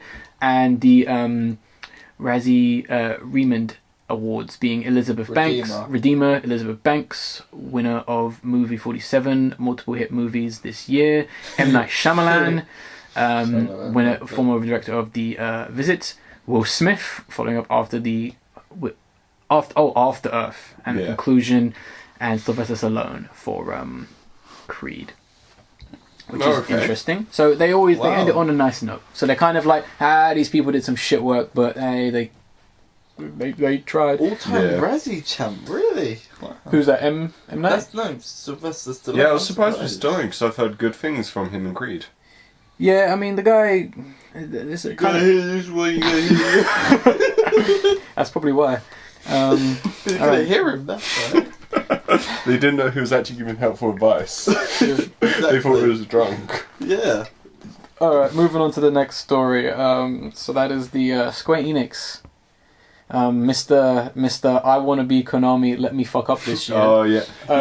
We were talking about this. So, as you want to take it? Yeah. Go on. If you already know, they previously announced that Final Fantasy VII, a much hyped game, was going to be episodic. They didn't just stop their train there, they've decided to also make Hitman episodic. So, I mean, I thought they're trying to go for that Life is Strange money. That game got really crazy popular, and being episodic, more money for each of the bits. So, that was my speculative theory. They've said that you can buy it £60, all of it, but obviously you'd have to wait however long it takes. But they do that for almost all episodic games. Yeah, but I'm pretty sure each episode will cost more than 10. I'm thinking they just want quick money. Yeah. Really, You hit it right on the nose right there. It's basically it. For some reason, over the last, I guess, 2 years, Square Enix has been very experimental in the way they con gamers out of their money. Yeah. If you are too dumb to realize this, you need to fuck off out of this podcast, right? Because See they you are. guys. Alright, bye! Have fun. But and it's ridiculous. They've been very experimental. We had the hilarious situation with Deus Ex, with the whole augment your pre-order, and then augment your pre-order where, like, if you could pre-order this one, and if enough people pre-order the game, then it releases like 3 days earlier. Yeah, but then later on we were reporting they had to push the game back. So it's like, hold on a sec, were you guys prepared to release an unfinished and broken game?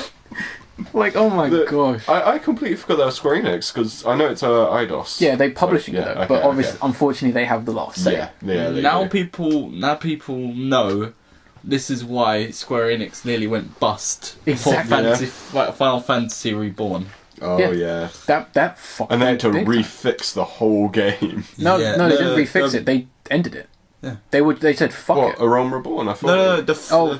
No, 14. They killed it. Yeah, they did one final event and fucking shut down the whole server. It was a cool idea to have literally just the whole world end and then the server ends. No, I'm talking about like why before the Reborn came out. Yeah. This is why they were in a crisis. Yeah. Because they're doing shit like this. Like, And it's a shame because they had a really good hit with Bravely Default, which is a game that reinvented kind of like the RPG tropes, did really well for them, and they've just basically gone, alright, fuck that, we need more money. Let's hope Bravely Second isn't going to become episodic.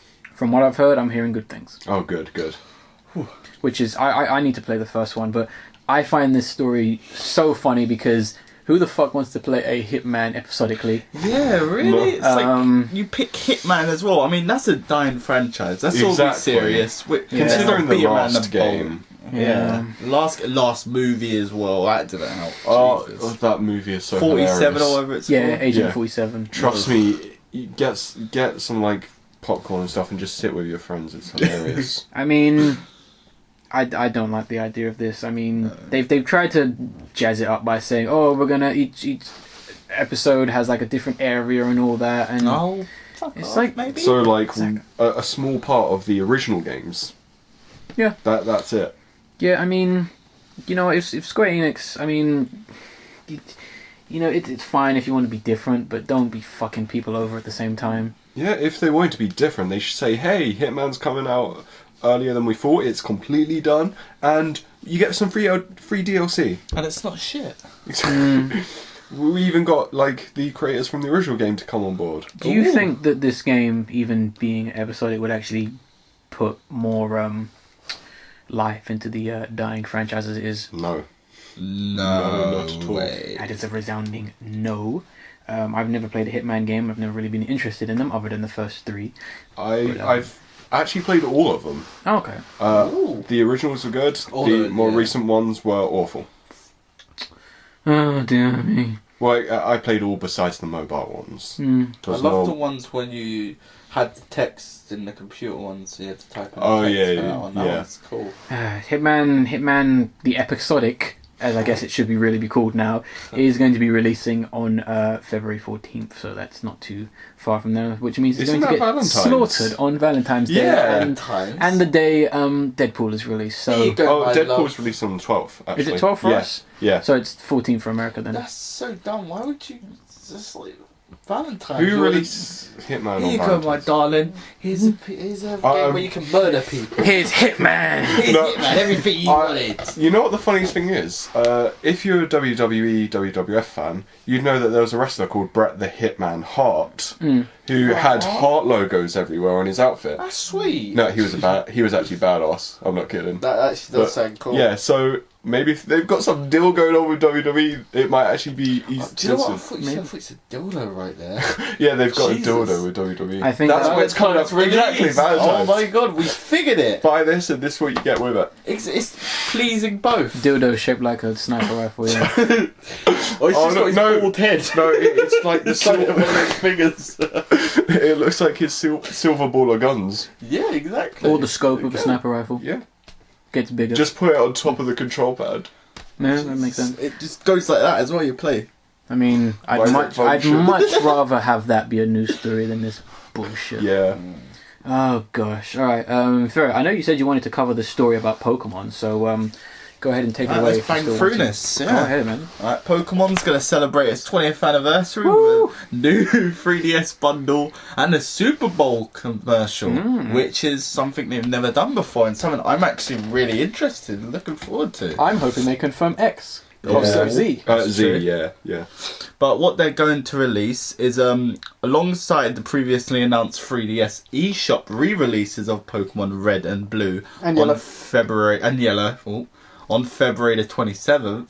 Its original release date in Japan. Exactly, that's bloody great, isn't it? Nintendo will release a Pokemon-themed new 3DS bundle. The system will come out with Pokemon Red and Blue pre-installed. There we go. And you get two little templates that you can put over your 3DS. Yeah, and it has. we should mention it's like the new 3DS one. Yeah, you yeah, can't the do new that with your 3DS. old, just in case anyone's wondering. No, it's not the old one. Ugh. Hey, don't say that. I mean, not. I mean, like, you know what I mean. I love 3DS. So, it's Don't hate him, fanboys. I like that reassurance. I love it. Go on. But it's gonna be the covers of the templates are gonna have they're gonna feature Charizard Reds and Blastoise Blue. But what I love about it's gonna be an original art style as well. Yeah, the original artwork. And pumped up the Nice. beautiful For the HD. texture. Oh, delicious. And I believe I'm quality. not sure if it's I was worth mentioning. So I believe there's going to be 2DS versions Yeah. of these where the actual outsider casing of the 2DS is coloured red, blue, and yellow. See, Yep. from what I heard, it was the 3DS ones were America only, and the 2DS ones were Europe. Well, I'm importing.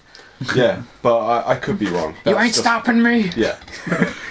And in addition, for you trading card game lovers out there, they're going to bring a new expansion out, which is also getting launched in February. Yeah. And then later in the month, the mythical Pokemon collection packs will be released, including 2 generation boosters packs, Red and Blue, which is bloody Yeah. amazing. Generations is the name of the new Pokemon trading card booster packs. Yeah. Yeah. Yeah.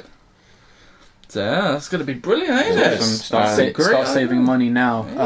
I know someone who does collect Pokemon cards. They're going to be very excited for this. Nintendo, do everyone a massive solid. You've got everyone on your board right here. Here's what you need to do for that Super Bowl commercial. Or some point this year, you got to just kind of say, "Oh, hey guys, you know that Z game, that's coming out this year." Yeah. Or you go, "Hey guys, you know that Coliseum game on the GameCube?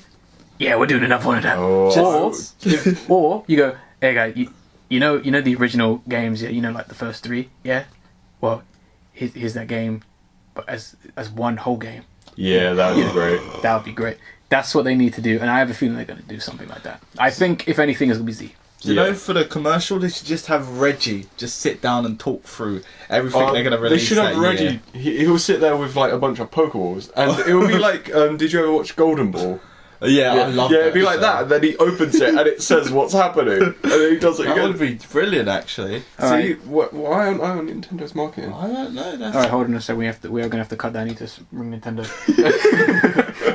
We're getting the best ideas today, aren't we? Exactly. Yeah. People are going to look back on this podcast like, whoa, these guys are ahead of their time, man. Yeah, wait until that happens in a few years. Check the date. Watch when we're suing Nintendo for ideas. Yeah, exactly. Watch when we're in Where's our Nintendo. royalty? Yeah. Where's it? To start assaulting people. So we just had a Batman cameo there. Why is Christian Bell with us? I pop in every now and then.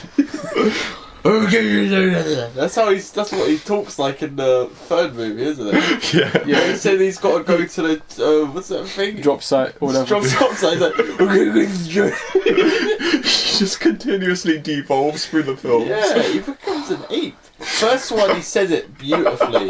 I think he does it really, really good. He actually sounds scary in the first movie. He's That intimidating as fuck. that remind me, you know, Batman, he did actually have a pet ape. It was called, it was called Mogo the Bat Ape, if I'm correct. Yeah. That is beautiful. And he had his own Batman cowl and I was cape. thinking a suit, a little suit. Yeah. Wow, that's fucking beautiful. Yeah. A little Right, trivia there. Cool. So we got it's Oscar season. It's going to be coming up soon, and the nominations have been dropped. We're doing another kind of awards kinds of thing, so you get to hear. We're getting glamorous. Yeah, you get to hear some of this stuff, and you get to hear me murder some names as well. So Anyone called Johnson, we're sorry. yeah, we'll talk real quick. We'll discuss real quick best picture and who we think we should win. So up for best picture is Big Shot, Bridges of Spies. It's the Big Short, by the way. Huh? The Big Short. The Big Short. What did I say? Big shots. Big Shots. Yeah. Isn't that Big Shots a That's a film? porn star. With them. You need to stop. You need to stop with your knowledge of that. Yeah. I'm very knowledgeable in the arts of. The Big Short, Bridges of Spies, Brooklyn, Mad Max Fury Road, The Martian, The Revenant, Room, and Spotlight are all up for Best Picture. And just so you know, Room is not the Tommy Wiseau movie. Because I have a feeling that someone in marketing went, no, you can't call this film The Room. Yeah, exactly. Because people are going to freak out and think you're remaking The Room. Yeah. So, who do we think deserves Best Picture Well, out of those? I'd say Mad Max Fury Road, but the other two that I'd actually think are contenders, being The Revenant and The Martian, I haven't seen yet. Mm-hmm. So that's why I can only say Mad Max. I literally have to agree on Ace on this because Mad Max, visually spectacular, but The Revenant, just from the trailers alone, look absolutely look. beautiful. Yeah. Jesus, I think I need to go see these movies. I've seen The Martians, not visually beautiful. I mean, it's nice, it looks great. But it But has to encompass everything, you know. it's beautiful sci-fi and it holds its ground. It's not like I see wires hanging off the spaceships or anything. But it's, you know. Can I go slightly off topic for a second? Yeah. The Martian, what would you classify that as, like, genre-wise? Oh, it's sci-fi. It's not Sci-fi. comedy. Yeah, exactly, because it won the Comedy Golden Globes, and I was very confused about that. It was really weird when I saw it. I was like, what? Yeah, we didn't include the Golden Globes because they're not as important, and because we got to cut some things from the podcast, exactly. guys. Otherwise, the podcast would end up being 4 hours. Yeah, I just wanted to find out from someone who actually watched the film. Fair enough. It's got a lot of funny moments. That's the thing. Maybe that's why It's they put pretty it. hilarious. Like it's got a spoiler alert. If anyone wants to hear a little spoiler, Let's not because yeah, no spoiler. that's quite a new film. So Yeah. just save it. I'll give it a few more months. Yeah, Yeah. if anything. It's actually the I best spoiler, and you will love it. Okay. I think Mad Max should definitely win this award, if anything, because Mad Max is a film that I was hyped for, Yeah.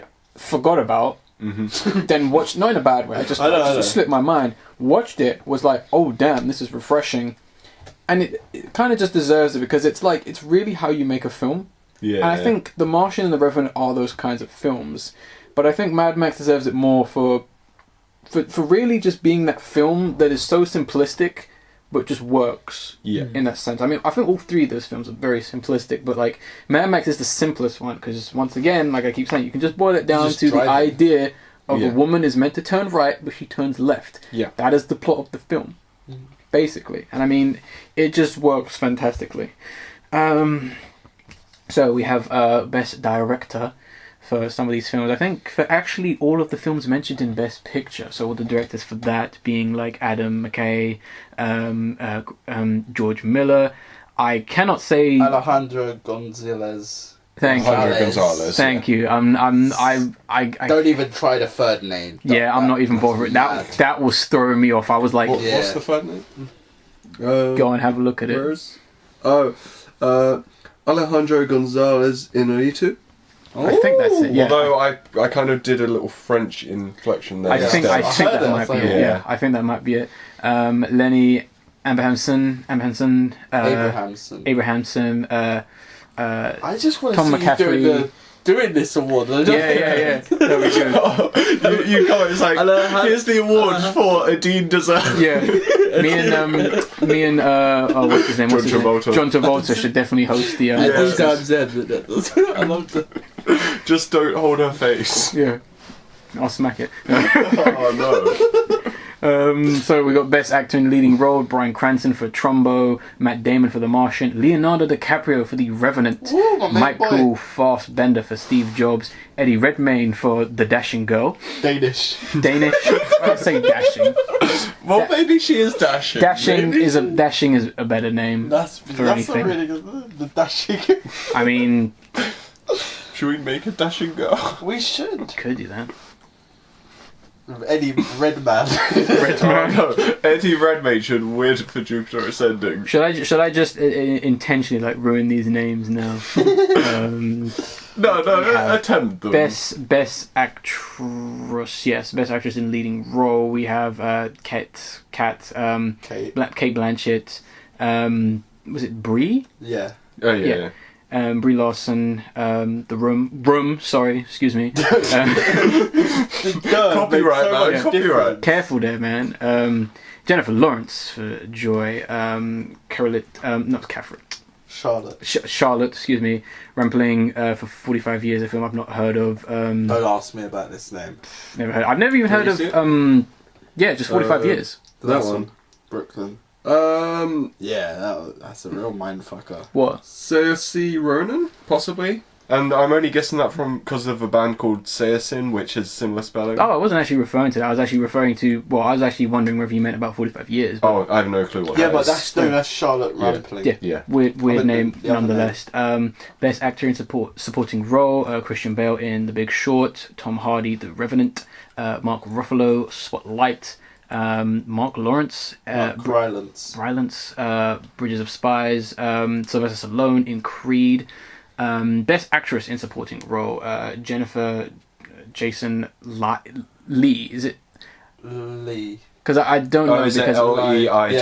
Yes. That's Lee. pronounced Lee. Yeah. it's Lee. Because I was tempted to say Liege because of a place in Oh, My Lee. in England because that's the same spelling. Yeah. So I was like, is it Lee? Yeah. I think that one's also pronounced Lee.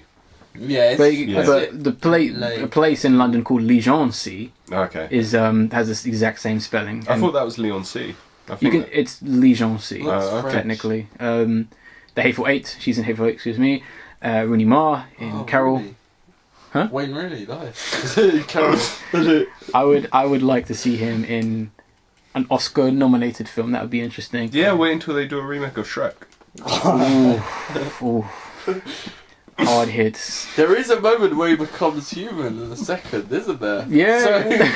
So, he could. Needs to be a live-action remake, isn't it? Rachel McAdams in Spotlight. Alice Vadalak. No, Vadalak. Alicia Vanda. Vikander. Yeah. Spotlight. Excuse me, I lost my place. Kate Winslet, Steve Jobs. Best Original Screenplay: Bridges of Spies, Ex Machina, Inside Out, Spotlight, Straight Outta Compton. Best Adaptation of a Screenplay: Big Short, Brooklyn, Carol, The Martian, Room. I said it right this time. Best foreign language film: Embrace of the Serpent, Mustang. Is it Mustang? I wonder if that's based on the car. I doubt it. It could be based on the animal, maybe. Maybe. Son of Sol. 3B. Yeah. Three. It's a weird name. Three? What the fuck is three? I don't know. And then the best name ever Yeah. for a movie, AWOL. A-War. AWOL. Oh, nice. Might as well just call it Film 1. The War film. Well, there is that film called Film 47. Yeah, but there weren't like 46 others before it. True. Yeah, so we have Good luck with the next name. Best Animated Feature. You gotta love how I want to see this film, but I just don't know how to like say it. It's just kind of like, oh yeah, I want to see. Yeah. You would never be able to see it film. in cinemas. Yeah, Anomalisa. I think so. Yeah. Yeah, it's Anomalisa. basically Anomaly and then Lisa put together. Anomalisa. Yeah. So that's the first one. Inside Out. Shaun the Sheep. Really surprised it actually made it that far. Shaun the yes, Sheep. so I'm actually was I. really happy about that. Boy and the Wild. Never heard of that. Sounds like a foreign film. When Maria Was There, which is the unfortunately final, possibly Studio Ghibli film. Oh, okay, Really? okay. Wow. Maybe, because they've not done anything. They're not working on anything, Yeah. unfortunately. Yeah. Best cinematography: Carol, The Hateful Eight, Mad Max Fury Road, The Revenant, and Sicario. The Revenant, I think. Isn't it Sicario? No, I'm Sicario. Yeah, it's... I think The Revenant has way better cinematography than Mad Max. From what I've heard, it does have amazing Yeah, cinematography. it looks nice. What Best production design: Bridges of Spies, The Danish Girl, Mad Max Fury Road, The Martian, The Revenant. Best film editing: I think this one's pretty interesting. The Big Short, Mad Max Fury Road, The Revenant, Star Wars: The Force Awakens. Yeah, first time that film appears in the Oscars. Wow. I wouldn't say its editing is like Oscar worthy. It's one of the only things that actually got a nomination for, interesting enough. Spotlight is the final one within that category. Best visual effects: Ex Machina. I'm sorry, that's probably gonna have to win. Mad Max Fury Road, The Martian, The Revenant, Star Wars: The Force Awakens. Isn't it Ex Machina? Because it comes from the Latin term. Ex Machina or EX? I prefer to say Ex Machina. Because it comes from the term Deus Ex Machina, which means God from the machine. I do prefer Ex Machina, but Yeah. doesn't really matter. It's just your preference. Yeah. I prefer EX Machina has. I think in the context of what it's about, of robots, I think it's a little. Well, you know, because Ex techno Machina speak. means the machine. So, but if it's EX Machina, I mean, technically, if we want to get literal, it's X_Machina. So yeah, that's the title of the Yeah. film. But I mean, I don't know. I think EX makes a little bit more sense since it's not just about one robot. But True, but it's. I'm just going from the Latin there. where are we? Best makeup and hairstyling. Mad Max Fury Road. The 100-year-old man who climbed out of the window and disappeared. That's actually a really good book. Not heard of That's it, amazing. actually. Right, that's something. The Revenant, Best Sound Mixing, Bridges of Spies, Mad Max Fury Road, The Martian, The Revenant, That's one. Star Wars, The Force Awakens. Best Sound Editing, No. Mad Max. You two are both shaking your head in like Force Awakens disgust. has terrible music. Yeah, it was nothing. It was, oh god, man! It was like I could have put my iPod on and listened to that while listening to the movie. Yeah, just as soon as someone starts talking, you just pause. Yeah. Oh gosh, best no, we did we do sound design? Yeah, no, best sound editing, excuse me, Mad Max Fury Road, The Martian, The Revenant, Sicario, Star Wars, The Force Awakens. I'm looking at you two guys. Nah. Oh, head the sound shaking. editing. That's the different thing. I think the sound in this movie was spot on. Yeah, beautiful. yeah. It was, I mean, I like the lightsaber like kind of noise. Yeah, it was different that's and it worked. Good. And it got all the original sound that sounds faithful Yeah. to that. I think sound editing was solid in this movie. Yeah. Just the music wasn't. Best costume design, Carol, Cinderella, the live-action remake that came out at the very beginning of 2015. The Danish Girl, Mad Max Fury Road, The Revenant. Best original score, Bridges of Spies, Carol, The Hateful Eight, Sicario, Star Wars, The Force Awakens. No. Good joke.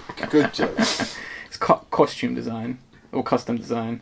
Best original song. This is an interesting one. Earned It, 50 Shades of Grey. Till It Happens to You, The Hunting Group. Worlds on the Wall, Spectre, which is the Sam Smith song. Manta Ray. Oh, that's a Pixies song.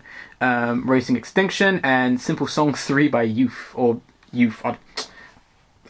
They haven't really put the artist, Yeah. which is a bit Dumb. Best documentary, Amy, Cattle Land, Cartel Land's the Cartel. Cartel. The Cartel Land. For some reason, I thought that was an exclamation mark. The Cartel Land. What Happened? Miss Someone, or Mrs. Someone, excuse me. Winter on Fire, Ukraine's Fight for Freedom. And best documentary short, Body Team 12, Kua Beyond the Lines, Claude Lasman. It's two N's at the end. Lasman. Looks French. I mean, looks German. Isn't that? Claude? No, it should be French because Claude is a French. Claude is a French name. Claude Landsman. Yeah. So it's, I was right. A Girl in the River, Last Day of Freedom, best live action short, Ave Marie, Day One, Everything Will Be Okay, Stalk, Shutters, which what is Shutters? Stutter. No, I'm thinking of something else. Stutterer, yeah. Best animated short, Bear Story, Prologue, Sanjay's Super Team. We can't live without Cosmo. No, Sanjay's Super Team better win that.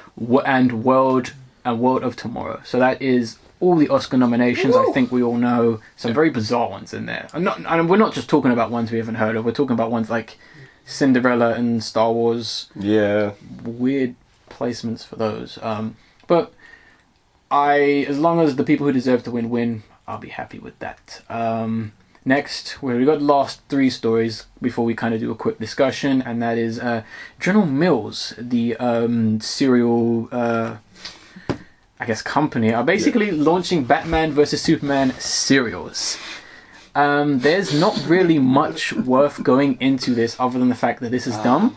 This is the stupidest thing ever. I will probably put this in the description of the podcast, but we have the great image of the two bowls of cereal, one being for Batman and one being for Superman, and it just basically in the middle says, choose your side. Ugh.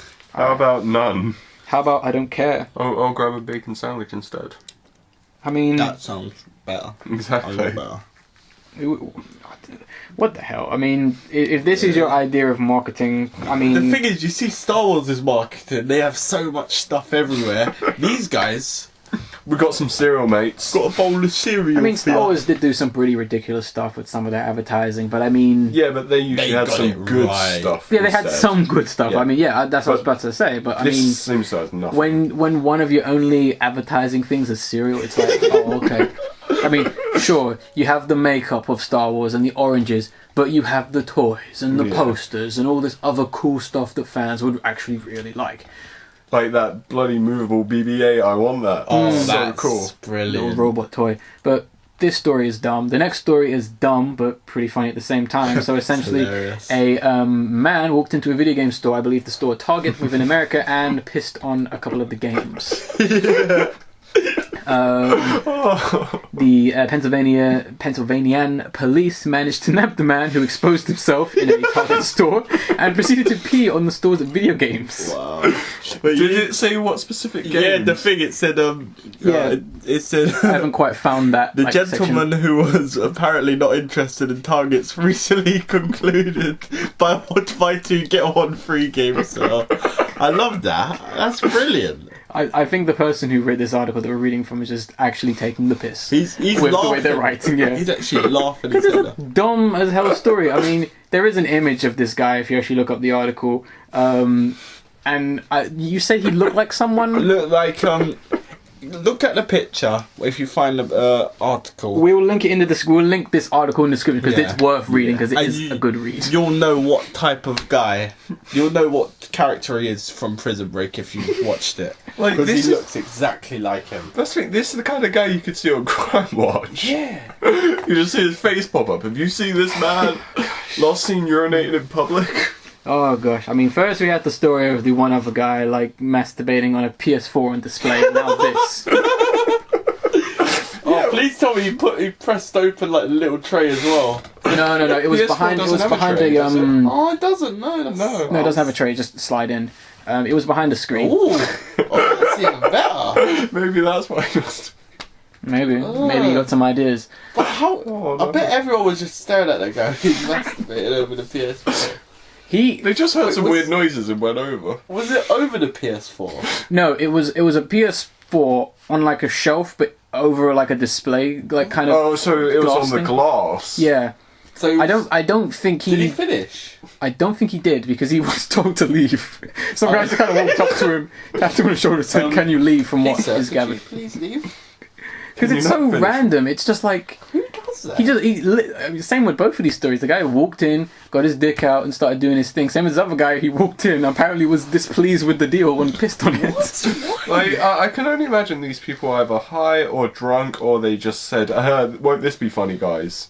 So they went and did that. I don't pissing fine. If you're drunk, fine, and you do weird, stupid shit. But the guy is masturbating over it. That doesn't seem right. Maybe he's one of those guys who really likes technology.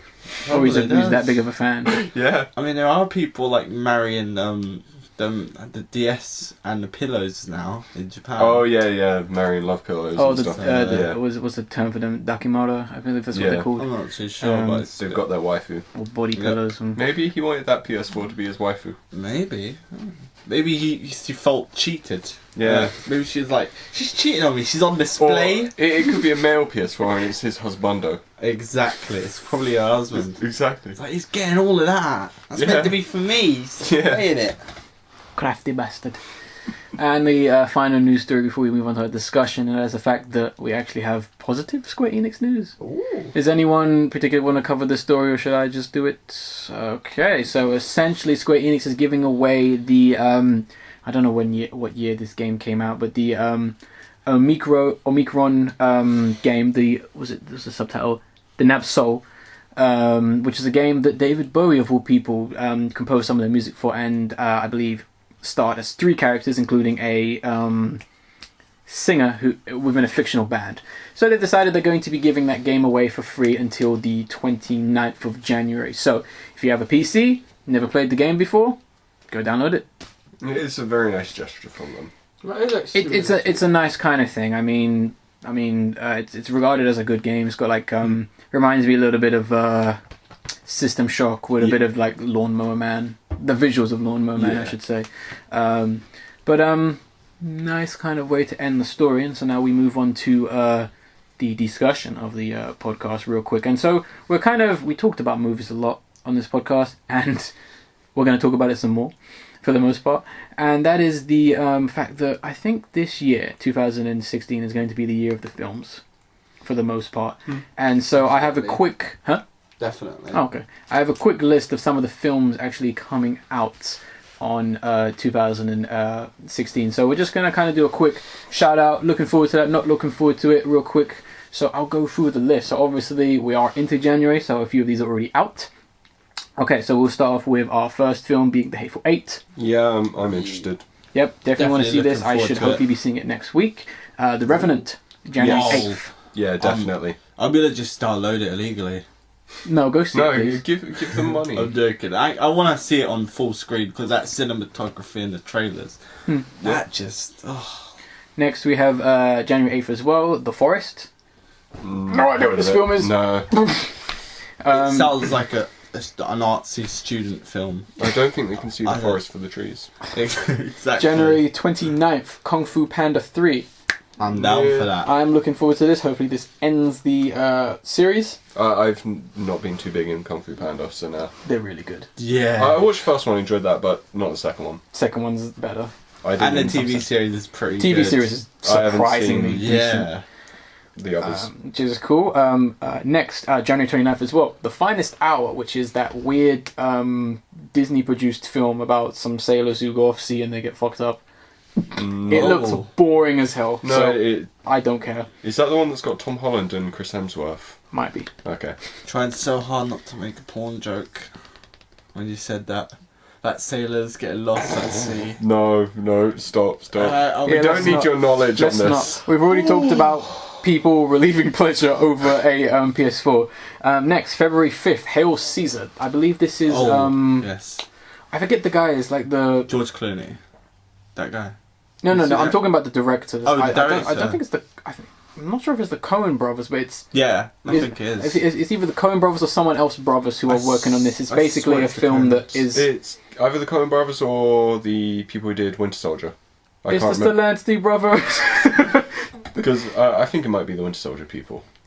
No, because these guys have done films before, like tons of films. Oh, okay, then maybe. I think it's definitely the The Scolari No. It's a Ghostbusters 2 reference. I'm mildly interested in this film because it basically takes place behind the scenes of a remaking of a Hail Caesar kind of Roman film during the I believe 1930s, 1940s. Okay, so that sounds Coen it's got Brothers. some cool kind of... Yeah, it's the Coen Brothers. Okay, Yeah. good. I was correct. February 12th for us, Deadpool. Yeah, I'm interested. Just the like the billboard posters for it. Those are beautiful. Really Yeah, genius. they are... They're doing some good stuff. They're with really it. breaking the fourth wall in this baby. Exactly. All out. February 12th as well, I'm guessing for us, Zoolander 2. Not too much, considering it's going up against Deadpool as well.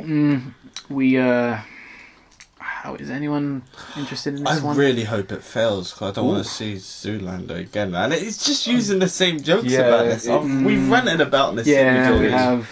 and it's just using the same fucking jokes. Yeah. Oh boy. Next, probably my most anticipated film of this year, March 4th, Zootopia. Yes. Disney's / Pixar's next original film. Oh my god, making original films. Can't wait for this film. Yeah, the last trailer made me want to go see this. It has a lot of really good... We didn't talk about the second trailer because I think we've talked about this film Yeah. just a bit much. What we got? March 18th, Divergent series. The next one... No. Allergen... No one The cares. next one, Detergent. They wash away the rest of the films. March 25th, we have Batman v Superman, Dawn of Justice. I want to see it. I can't wait to need see it flop. I want this film to be good, but I will laugh in its face if it flops. But I think it won't. I think it will That's be. the fanboys are going to eat this up like it's candy. I think it'll be a 6. As in rating 6 out of 10? So it's Yeah. going to be better than Man of Steel, at least. So you're basic... So Man still got really low. In my opinion, Man of Steel is like a okay. 1. Oh bloody hell! I think Man of Steel is, at best, if you ignore some of the Actually, glaring maybe a problems, 3. it's okay. I think it's okay, I- But that's me saying, if you ignore Yeah. the glaring problems, which bother me. So 90% of the film. Yeah, the best part was the credits, actually. Yeah, the credits were really nice. But the typography was really nice. Yeah. When the everyone's name was coming down. Yeah. No, I just. April 15th, the Jungle Book remake. No. Still, I want this film to be good, even if it's just performances from good actors, because out of all the live action remakes, this is the only time Disney has actually tried to actually get talent to be in their film. Beauty and the Beast, that's got talent in there. But that's only Emma Stone. No, Emma Watson. Emma Stone. Emma Watson, then you've got a lot of basically male people, like male actors yeah. that women love. There are tons of those in there, and a lot of them are good actors. The Beast isn't like buffed up now. I don't made know. to look like really good looking. I'm pretty is he? sure Like one they've of just those- put those actors in just to get the girls in. They are, It's an yeah, they old have. Hollywood trick, but with the Jungle Book, they went, right, can we get some talent in? Instead of fan service. I'm not interested in any live action Disney remake. I'm interested in this one. Even this one I'm not. I hate every live action film in the world Every live action film. ever created. What about Mad Max? I hate that. That's fine, I completely understand that. Alright, go now. You're leaving. April 15th as well, See we ya. have Everybody Wants Some. I only. Whoa! This is one of your films. trying so hard.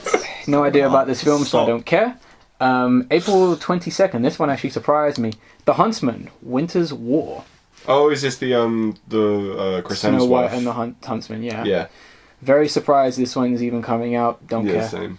I'm not bothered. I think Kristen Stewart got axed. Yeah, pretty much. Badum. Pretty much. And then we have Absolutely. 29th of April. Huntsman chops down wood She got with an axed. axe. Oh, Took us a while. I get it. April 29th, Ratchet and too Clank, good the for film. me. Oh yeah. Looking forward to that. Can't wait It's- to see. Probably going to be the best video game movie. I hope so.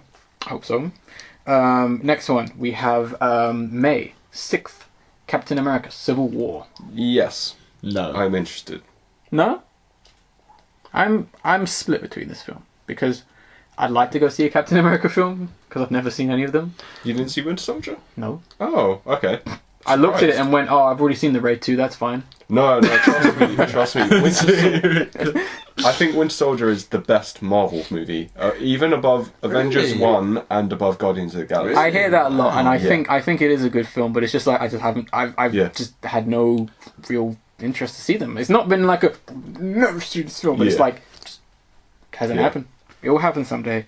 Also within May 2nd or 6th, depending on the time differences between America and England, X-Men Apocalypse.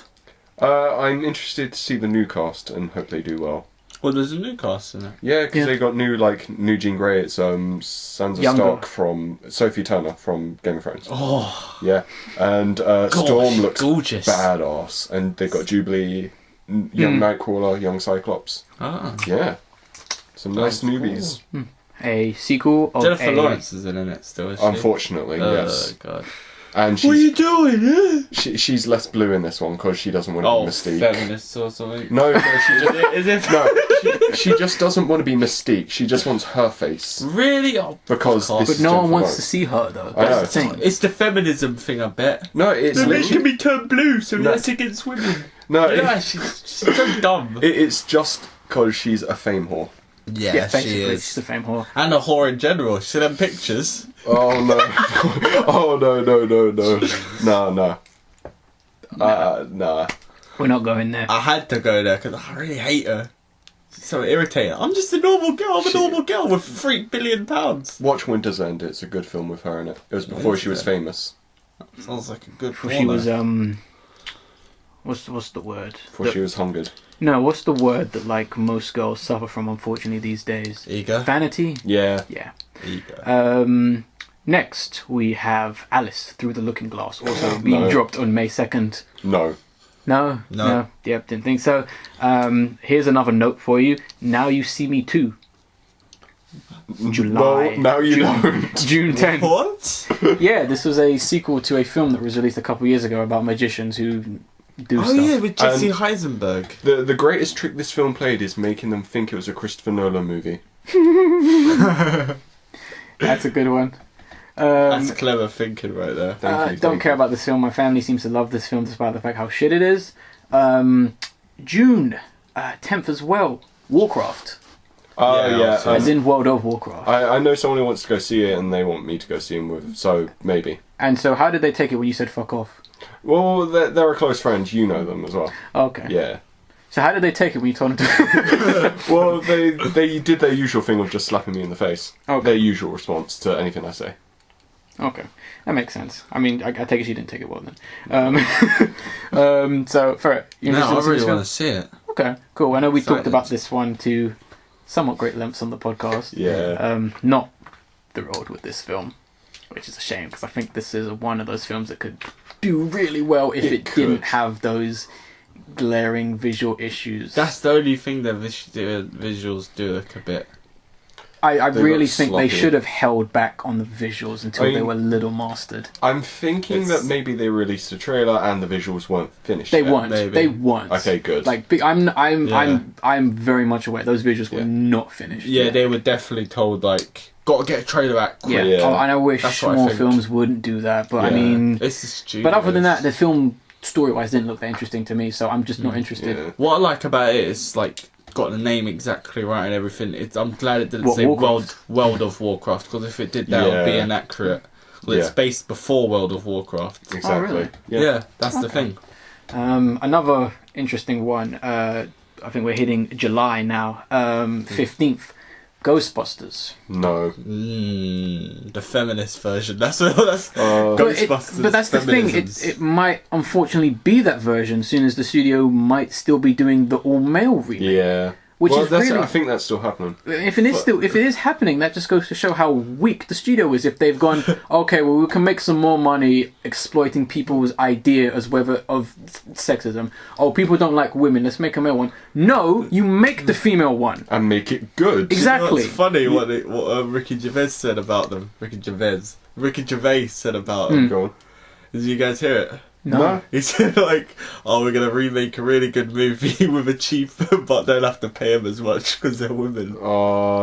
That's true though. I loved that one. That's modern. That's not even a joke. That's him No. stating the obvious. Yeah. Yeah, that's what I like about his humour there. Yeah, if they wanted to make a Ghostbusters film, they could have got you because you're a fan of Ghostbusters, and me because I like throwing out new ideas to stuff I like enjoy. I've already said this, I'm pretty sure on previous podcasts, but if they wanted to make a good Ghostbusters film, they need to not ape the first film. I understand that he's possibly not really doing that, but you've shown that. Unfortunately, I don't take this the wrong way. You've shown the characters. Yeah. They look, in a sense, like the original four. Exactly. You have a black character. Yeah. You have one that's wearing glasses. Yeah. And you have two others that look the same. Yeah. Secondly, the Ecto-1 looks the same. You haven't done anything. The proton packs, you haven't done anything. Yeah. The costumes look the same other than like 3 straps on the side. Yeah. You haven't done anything. You're getting the original cast back to the Now cameos. they've got Chris Hemsworth doing the nerdy secretary person. Yeah. With glasses. You haven't and done a ponytail. anything. You need to do an interview with that director. You haven't done anything. You haven't done anything, and it's the same thing with the villain. He's going to be he works for government. Yeah. You haven't done anything. It's just swapping. It's gender swap. Yes. Yeah, it is. Make an original film. You can do it. I mean, I've already said this before. The comic series has 4 female characters you can use. Yeah. The assistant, what's the other? The goth chick. girl? Yeah. The goth chick who works there. You can use maybe the other goth chick from Ghostbusters Extreme. You also have a, I think she was Spanish. She was a CSI agent. She worked as a Ghostbuster at some point. Okay. And there's another one, but I'm forgetting her name. You could have easily just done that. Yeah. Fresh characters that don't have that much exposure. You could have got so many people. I don't care who you got. I mean, I don't care if you got Ellen Page to play the goth chick. Fine, whatever. Or Yeah. what's She's a good actress. who's the other actress who was in Zoe Chanel? I don't care if she was in that. I'd put her in there. Just do something. Yeah. Make a film. Don't remake it. The original. God's Why do sake. you want to remake? I don't get remakes. I'd much rather have a shit Nostalgia. sequel than a remake. Yeah, Give me a 'cause at shit least it's sequel trying to do something. anytime. I don't care if it's devoid of anything. Give me that shit sequel over a remake of the original, because all you do Exactly. is just trample on hard I work. don't care Yeah. if they don't even use visuals. They just have screenshots of the scene, of the scene, and then voiceover. Yeah. Well, that's the thing. There is a film that's good. It's literally just a slideshow with talking, and it's a good film. And there was a good remake. Oh bloody hell! Yeah. What's it called? I can't remember the name. I'll find out. Find it before the end. Yeah, yeah. June, I believe, 17th, Finding Dory, sequel to Finding Nemo. I hope this film is going to be as good and interesting as I think it is. I'm actually not interested in this. I didn't think Finding Nemo would need a sequel. Neither did I, but that's why I said I'm interested. Because I'm hoping it's going to be what I think it is, Yeah. and I hope it's going to be better than what I think it is. Because Okay. the director has said he would never do a sequel to it, not unless he was confident enough. Yeah. If I hear it's good for you, then maybe I'll go see it. And I'm hoping that Disney has gone with what I think is going to happen in this film and gone, okay, we're going to take a chance on this one. Yeah. And I hope that's what's happening with this film. Ferret, you any words on this one? I'm not too interested in it, but I'm being dragged along to see it. So, yeah, Okay. That July planning, okay. yeah. Next one, I Great, don't right. think anyone's interested in this one. Independence Day Resurgence. Fuck off. No way. What? June 24th, excuse me. Next, Legend of Tarzan. We have another Tarzan film coming out. Don't care. Don't care. Honestly, don't. July 8th, The Secret Life of Pets. This is coming from Oh, yeah. Illumination, the guys who have brought you Minions and Despicable Me and a few other Sony produced films. It looks like it's going to be an interesting film. As long as there isn't a minion in the film, I will enjoy it. because I like animals. Am I the only one who didn't like Minions, by the way? I hate, You're not. I hate Minions. You're not, Minions are awful. Thank goodness. Despicable Me 1 was good. Despicable Me 2 suffered Ain't seen it yet. because of the Minions. Because they took over more of the plot. It was kind of the same with the Ice Age films, where they put Yeah. too much of the saber-tooth squirrel in the second one. Yeah. Yeah. Because Is it was it- funny in the first one, so they thought Yeah. putting it more forward would work. The saber-tooth thing is always in there. I mean, not the little squirrel with Yeah, the nut. Scrap, Yeah. I believe he's called. Scrap. He's in everything now. Yeah. Well, wait until you get the Minions and Scrap movie. No. That won't happen. That won't happen. I'm joking. They did a Next, Minion movie, so. July 22nd, Star Trek Beyond. I want to, because I like good sci-fi and I want it to be good. I hope the only shit thing about this film is the trailer. Yes, Like I some- agree. I seriously think this movie is going to be solid.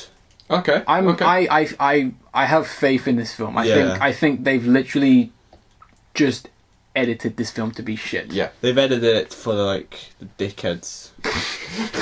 No, they're not dickheads. It's just the general message. One giant dickhead edited it then. Okay. Yeah, well, it does Okay. have giant there. 22nd of July as well. Back to Ice Age Collision Course. the Oh fifth yeah, film. I'm really looking forward to that. I haven't actually seen because they just have a section with Scrap just messing around with space. I am So yeah, I don't not have- interested. I hope this is the last one. As soon as I think the collision course implies that the comet is coming. So Okay. I hope this is the final one. I think that it should have ended after the first one, and everyone should have just died in like an after-credit shot. No, they don't need to die. They No, because that means none could be they made just need to again. walk into the distance and it goes. No, black just or have the something. comet hit them. That would and just kill everything. that would be a dark, twisted ending. If you're Exactly. watching this 10 years later, Maybe X they is should a do that for killer. the fifth one. Actually, that would be actually interesting if they just kind of have a maybe even sad and somber ending where it's like, oh, we can't do anything about it. And then put on the song "Hombre." Imagine that if the comet was just dropping to that song. I need to find what that song is called. I've been trying to look for it in the first one. Look up the soundtrack. Really? Oh, yeah. It's also in Matilda. Yeah. Yeah, Matilda as well. Good for Next, But what are they gonna? You can't. Doesn't really have any lyrics. It says "Hombre." it's just gibberish. Yeah. July 29th, Bourne 5, as in the Bourne films. with Oh, Matt yeah. Damon. Has it got Matt Damon back? Yes, Okay. original director back. Oh. Maybe. I still need to watch the second and third Bourne films. I've Worth got it. that's the thing. I've got the trilogy. Yeah, I've worth just it. only watched the first. Worth it. Skip the one with the other guy in it. Oh, Hawkeye. Jeremy. Yeah, forget Jeremy him. That one's- Renner. that one's the shit. Renner. August 5th, Suicide Squad. Yes, I want Harley Quinn, Margot Robbie to succeed. I hope this film is not shit. Yeah.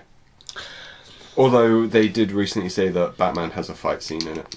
No one wants to see Batman in this film. No. I don't want to No. see Joker in this film either. He's gonna see Superman in it as well. they're gonna try and make, you know what they're gonna try and do a Marvel thing now by connecting it all. Well, It's gonna, at the yeah. end you're gonna see Batman saying, "So you're here, Superman," and then it's gonna see Superman in the no, black. Well, that's the thing- Dawn of Justice. Dawn of Dawn of Justice. Dawn of Justice, the new... I think that's a better title. That comes out before Suicide Squad, so they can't do that. They have to set up something else. Oh no! You know what I'm thinking? Oh, they're going to set up like the villain team. Batman versus Joker. Oh, yeah, yeah. That'd be a dumb as shit film. Well, consider... No, they said that they want to do like Batman with Deadshot movie. But he's a Yeah. villain, though. Exactly. That's what. It's because of Will Smith, because Yeah. Deadshot's never going to put the helmet on. I don't like Will No, Smith as actually, Deadshot, there has been footage of him with the helmet. But he won't. He will put it on once and that's it. Yeah. Because you Like have to Venom. know it's Will Yeah. Smith. Did you know Will Smith is... It's the same thing with World of Warcraft. I had a problem. Yeah. The female orc looks like a woman Well, with teeth in her face. The problem is that's how they look in the that's- yeah, game. that's the thing. They look very feminine. Yeah, because they're thinking, oh, the 14-year-old nerds will love this if they look like a woman. I know, They but got I hot. think Yeah. within the actual, if you were to treat this as a No, I real know. world, they wouldn't fucking look like Yeah, I agree. I'm sorry, I like my orc to look really thick. Yeah. Next, Real authentic. we have Gambit, October 7th, a film which has been on and off. The problem, Gambit's one of my favourite superheroes. Problem I have with this is the director of it said, I want Channing Tatum because he's got a good heart. And that was her reason for hiring Channing Who Tatum. is it? A woman? Yes. Oh, I know why. Yes. It's when I take his shirt off. She watched Magic Mike, Dress I him. take it. Yeah. He's got a really big heart. Yeah, a big Yeah. heart that swings about on screen. Oh wait, we've got the wrong Bible. Then. Oh. I was talking about his hemorrhoids. I thought you were talking about bones. But yeah, I think Channing Tatum will do a good job. No, that's what he'll do good. He'll do it, yeah. I think this is good Decent casting. actor. But I have a problem with the director for her choices. Moving on, this is a film that I don't He's think a is getting talent enough recognition, and that is Kobo the Two Strings, which is Lakia's next film. Lakia being the studio that brought us Coraline, Paranorman, and the Box Trolls. This is their fourth film, and it looks like it's going for a more Japanese-inspired, mythological kind of thing. Film looks fantastic. I need to go see this film. That is August 19th, from what I'm hearing. Next film, moving to November, a film which should have another good performance in it, Doctor Strange. Yes. Benedict Cumberbatch. I'm looking forward to this Every film. girl's favourite actor. Yeah, somehow. I don't know, he's got a weird face. He does, but I mean...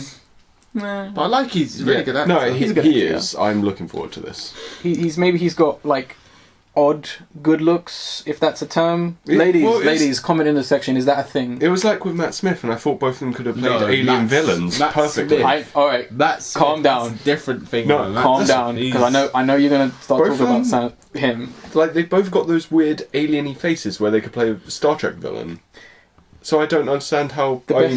Yeah. The best thing that ever came out of Matt Smith was that gif of him when he just looks so derped and he's kind of just like that pointing. That was the best thing. There's another one when he wore a Mass Effect Omniblade, because he's a big fan of Mass Effect. Oh, cool. Yeah. That's awesome. Next, November 18th, Fantastic Beasts and Where to Find Them. I'm actually interested in this. Still interested, I'll yes. give it a watch, yeah. Yeah, I hope this film becomes a good example of how you continue a franchise without doing a dumbass sequel or prequel that is. Or make a trilogy off of a small book. Yeah, hopefully. Is there anything else to do with Harry Potter after this book? I think I'm there's sure at least there's a clearly- Quidditch one, which if they did a sports movie, I'll be surprised, but actually interested. Could be a game. Yeah, Could be a there's game. already a game. I had it. There's It was so many games. Another game, maybe. Get but- EA to make it. I'm sure they'll do a good job. They won't nickel a dime you. But I can't think of too many others. I mean, they've got the play coming out, which is Harry Potter and the Cursed Child. So Fair enough. Yeah. I'm down with that. Yeah, I think after that it's just fine. yeah. Next, Disney's next original film, Mona, who seems to be set to be the Oh, next is it princess. Moana? Isn't it? Is it Hawaiian based or? Now I'm saying, yeah, it's the Hawaiian-based Yeah, one. Moana. Yes. Yeah, I thought it was like Moana, No, but I it's- could be pronouncing that wrong. I'm not sure because I've never actually heard anyone Okay. refer to it. So it could be Mohana, could be Yeah. Mona. I'm thinking it's Mona because Yeah. there is someone within Hawaiian legend called Mona. Okay, then. I don't Mona. think it's this. I think she was a ukulele player. Okay. I don't think the Mona in this film is a ukulele player. This is Yeah. going in more of the I was trying mythos. to say it phonetically, so. Yeah, Oh, that's fine. Yeah. This is going into more the culture and Okay. mystics of Hawaiian culture, which, Yeah. if they do a good job of it, would be fantastic. I'm interested. This one is more directed to you, December 16th, Star Wars Rogue One. The problem is, it's got an amazing cast. It looks like the cast is incredible. That's the problem what is the tricks you. story. It's just like why So- would you bother with the most boring element of Star Wars? I mean, we don't need to know who stole the rebel plans. Yeah, No one cares. Who No. gives a crap? If Why you would had- care?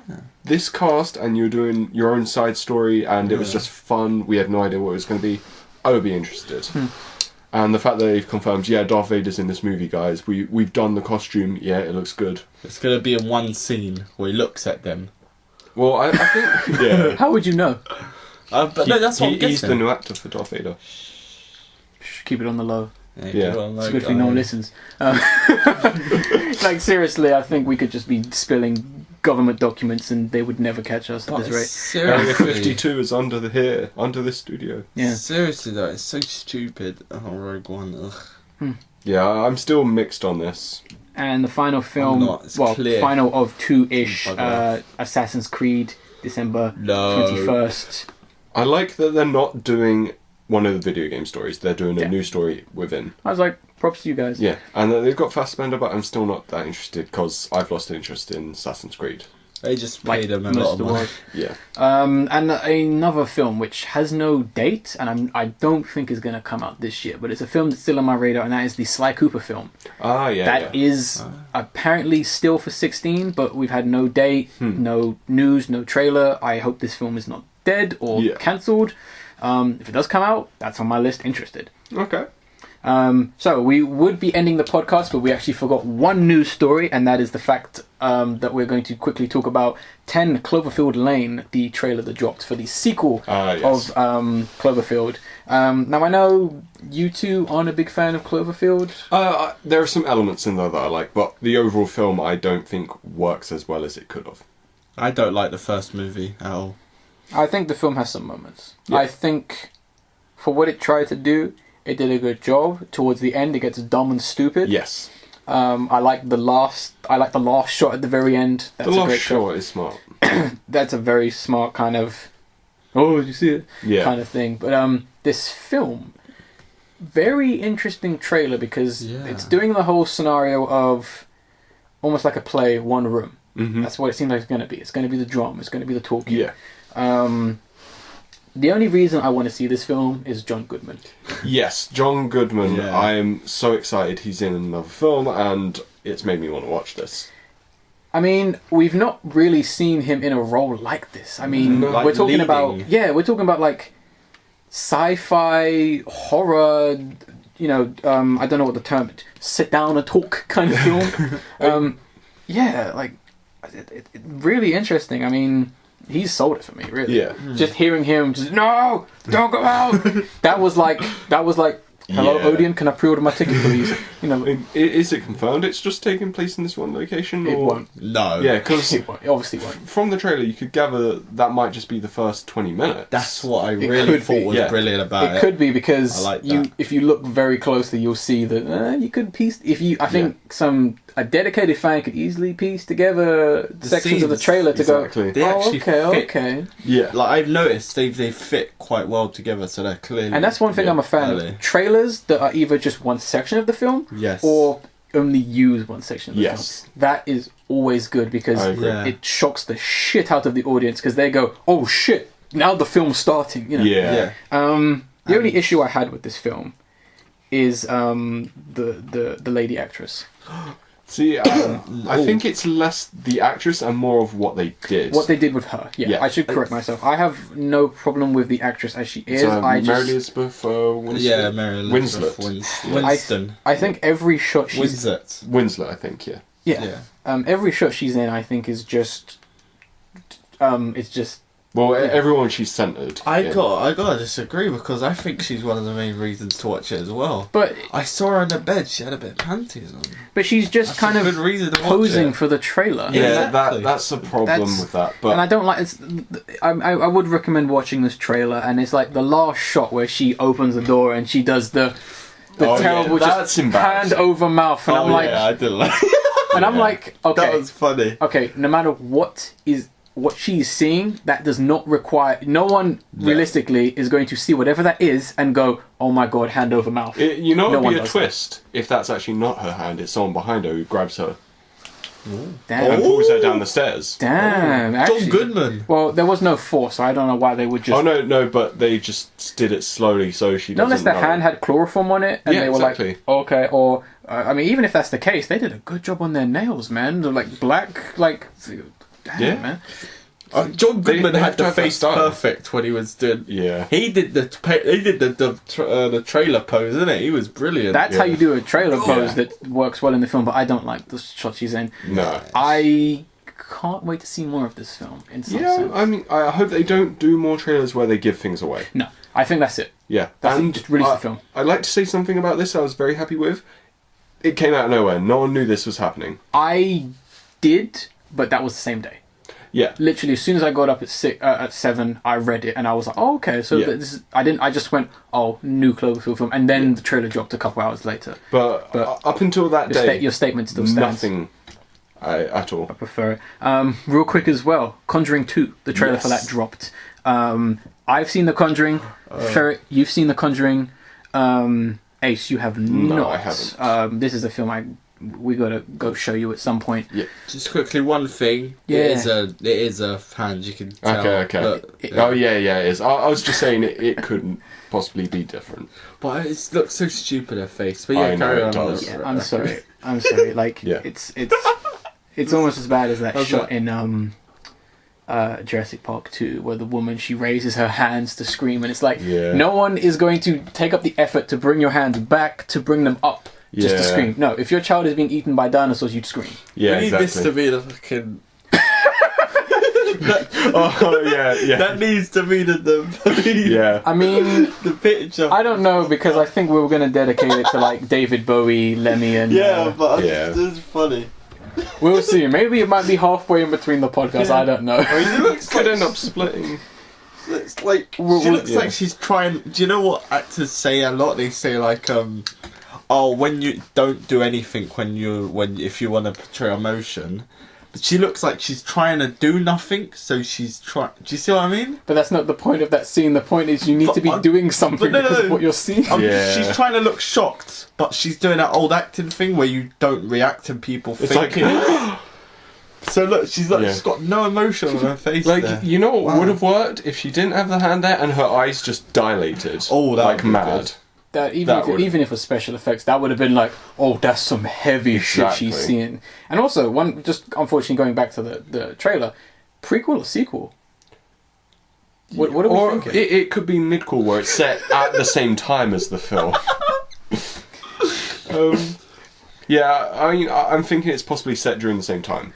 It's just a different perspective of what's happening. I'd like. I mean, it's probably most likely a prequel, but I think it'd be more interesting if it was a prequel. Sorry. Okay.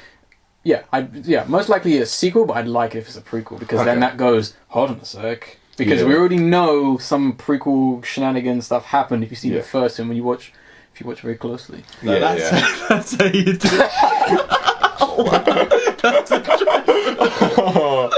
That's the beautiful. trailer picture, right? Yeah. Sorry, we're just kind of laughing at screenshots from Screenshot this trailer. these, send them Yeah, to send them to Raccoon, me. and he'll put them in the description. From this point on, I think towards the end, we'll kind of use that as the thumbnail, so you should see a transition at some point of some of these thumbnails we're laughing at. Brilliant. Look at that. That's beautiful. But yeah, so Yeah. Pop-up. Sorry, he's pop-up. while Ferret kind of talks about, watches through the trailer, Conjuring 2. Yeah. So we watched the trailer for this.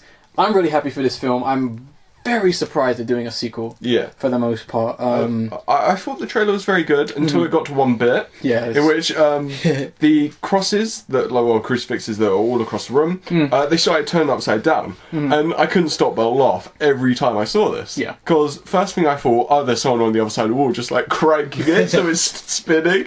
And the other thought was, an upside down cross is not scary. Is it? It's religious. It's the cross of St. Peter. It's the reason the cross is upside down is because he was saying he's not good enough to be Jesus. So I'm thinking this demon's like, yeah, I'm not good enough to be Jesus, guys. I'm just going to turn these crosses upside and down. I think I did propose that idea, and I was Yeah. like, what if that was the case? What Then if this it made the film a ghost, comedy. What if this ghost spirit was like, was based on some guy who was like, I'm not good enough to be God or Jesus, and he was like, and that's the whole theme, or maybe because I think after a certain point we're in a completely different world. We're almost going Yeah. into some Insidious stuff, which I Yeah. really like. James, no Insidious in this film, please. No Insidious, okay? Don't pull that green gas out and stuff. Don't pull that. I don't want to see no green gas. I don't want to see Darth Maul. I don't want to Oh, see none of yeah. that. Because the only reason. Now, here's my other theory with that scene. Because you have every right to be annoyed with that scene. It's a cheesy as hell scene. It's hilarious. It's cheesy. But here's my other scene. The other shot where she kind of goes into this other realm. She has strings attached behind the wall. Yeah. What if that actually is someone turning the crosses? That'd be What if this is amusing. some kind of weird demon world where they're going, we're going to scare you with this? Or it's an amusement park ride. And she just woke up there by accident. Maybe. I still think it's a cool and cheesy, sure, but like obviously think- it is incorrect. It just makes me think there's a bunch of ghosts like, guys, wouldn't this be funny? We can creep the girl out. Let's fuck with this girl right here. And then John, you stay in the shadows. She won't know. She'll be too busy looking at the crosses Exactly. turning upside down, and then you jump out and grab her. Yeah, that'll make her scared so much. We can run off, tell our friends about this. That's why I always get annoyed by some horror movies, because when they try and do them scary stuff like, oh, plastic bag moves over there, Yeah. or the curtain twitches or someone standing behind the curtains, that ain't scary. No, you're just I like was- they're playing a game. Yeah, I want to see them like fucking get a sword out. Exactly. No. A ghost's not likely to play games. It's Yeah. just going to be like, alright, I'm going to mess with you. You know Instantly what I'm here kill to you. do? I'm Yeah. gonna kill ya, come on. Yeah, so that was just a quick catch up on the two. We try and do like 2 trailers if we can, a podcast, just you know, Yeah. just a quick discussion, because obviously they've led to quite interesting discussions. Yeah. So that leaves for me to end the podcast. Yes, it is a longer podcast, but hey, we were not doing podcasts for about like 2 to 3 weeks or so. But we'll kind of end it from now on here. So that is going to be the video of the episode. Yeah. What's happening? I don't think I can't remember that.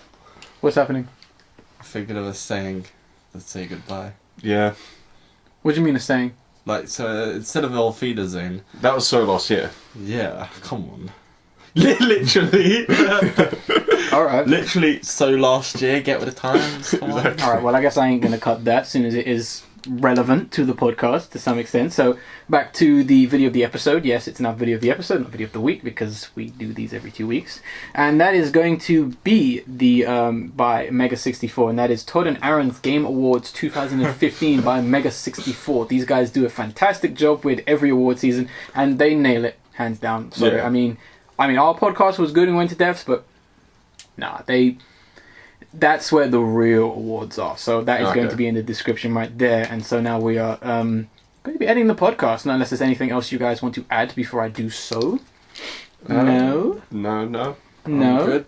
That's cool. I think this was a good podcast. A little bit on the long side, but next week's or next episode shouldn't be as long. As soon as we won't have as much to catch up with, and as long as no one dies. Yeah. Hopefully. I mean, Hopefully. what we could do is possibly split it, like before the Oscar stuff, and then it's kind of Oscars and blah blah blah. Podcast is not that long. Okay, It should okay, be okay. hopefully under 2 hours, but we'll see. Yeah. Editing takes place, Yeah. but we shall see. I guess if that's it, I'll end it as I always do with I am the Angry Raccoon, I am Ferret. And I'm Ace. and we'll see you on the next one. Dewey. Okay, Dewey, that's it. So 3, 2, 1, Dewey. Alright, laters, guys.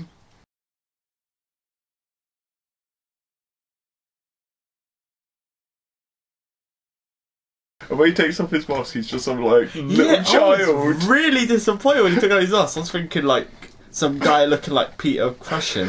Peter Cushing. Peter Cushing. So that's a brilliant name. Peter Crushing. You found your porn name. There we go. Hey. Oi. Wow, Peter Cushing. I can just imagine him angry now. That's what he calls himself when he goes to the rabbit hole. Oh, it goes Hulk mode. Peter Cushing. Oh, jeez. I was expecting someone cool like that, but then he was like this little baby face. I was thinking, huh? I know, it's great. It was like he's just some wannabe. I could beat up that guy. With a face like that. That's what makes it great. Brilliant.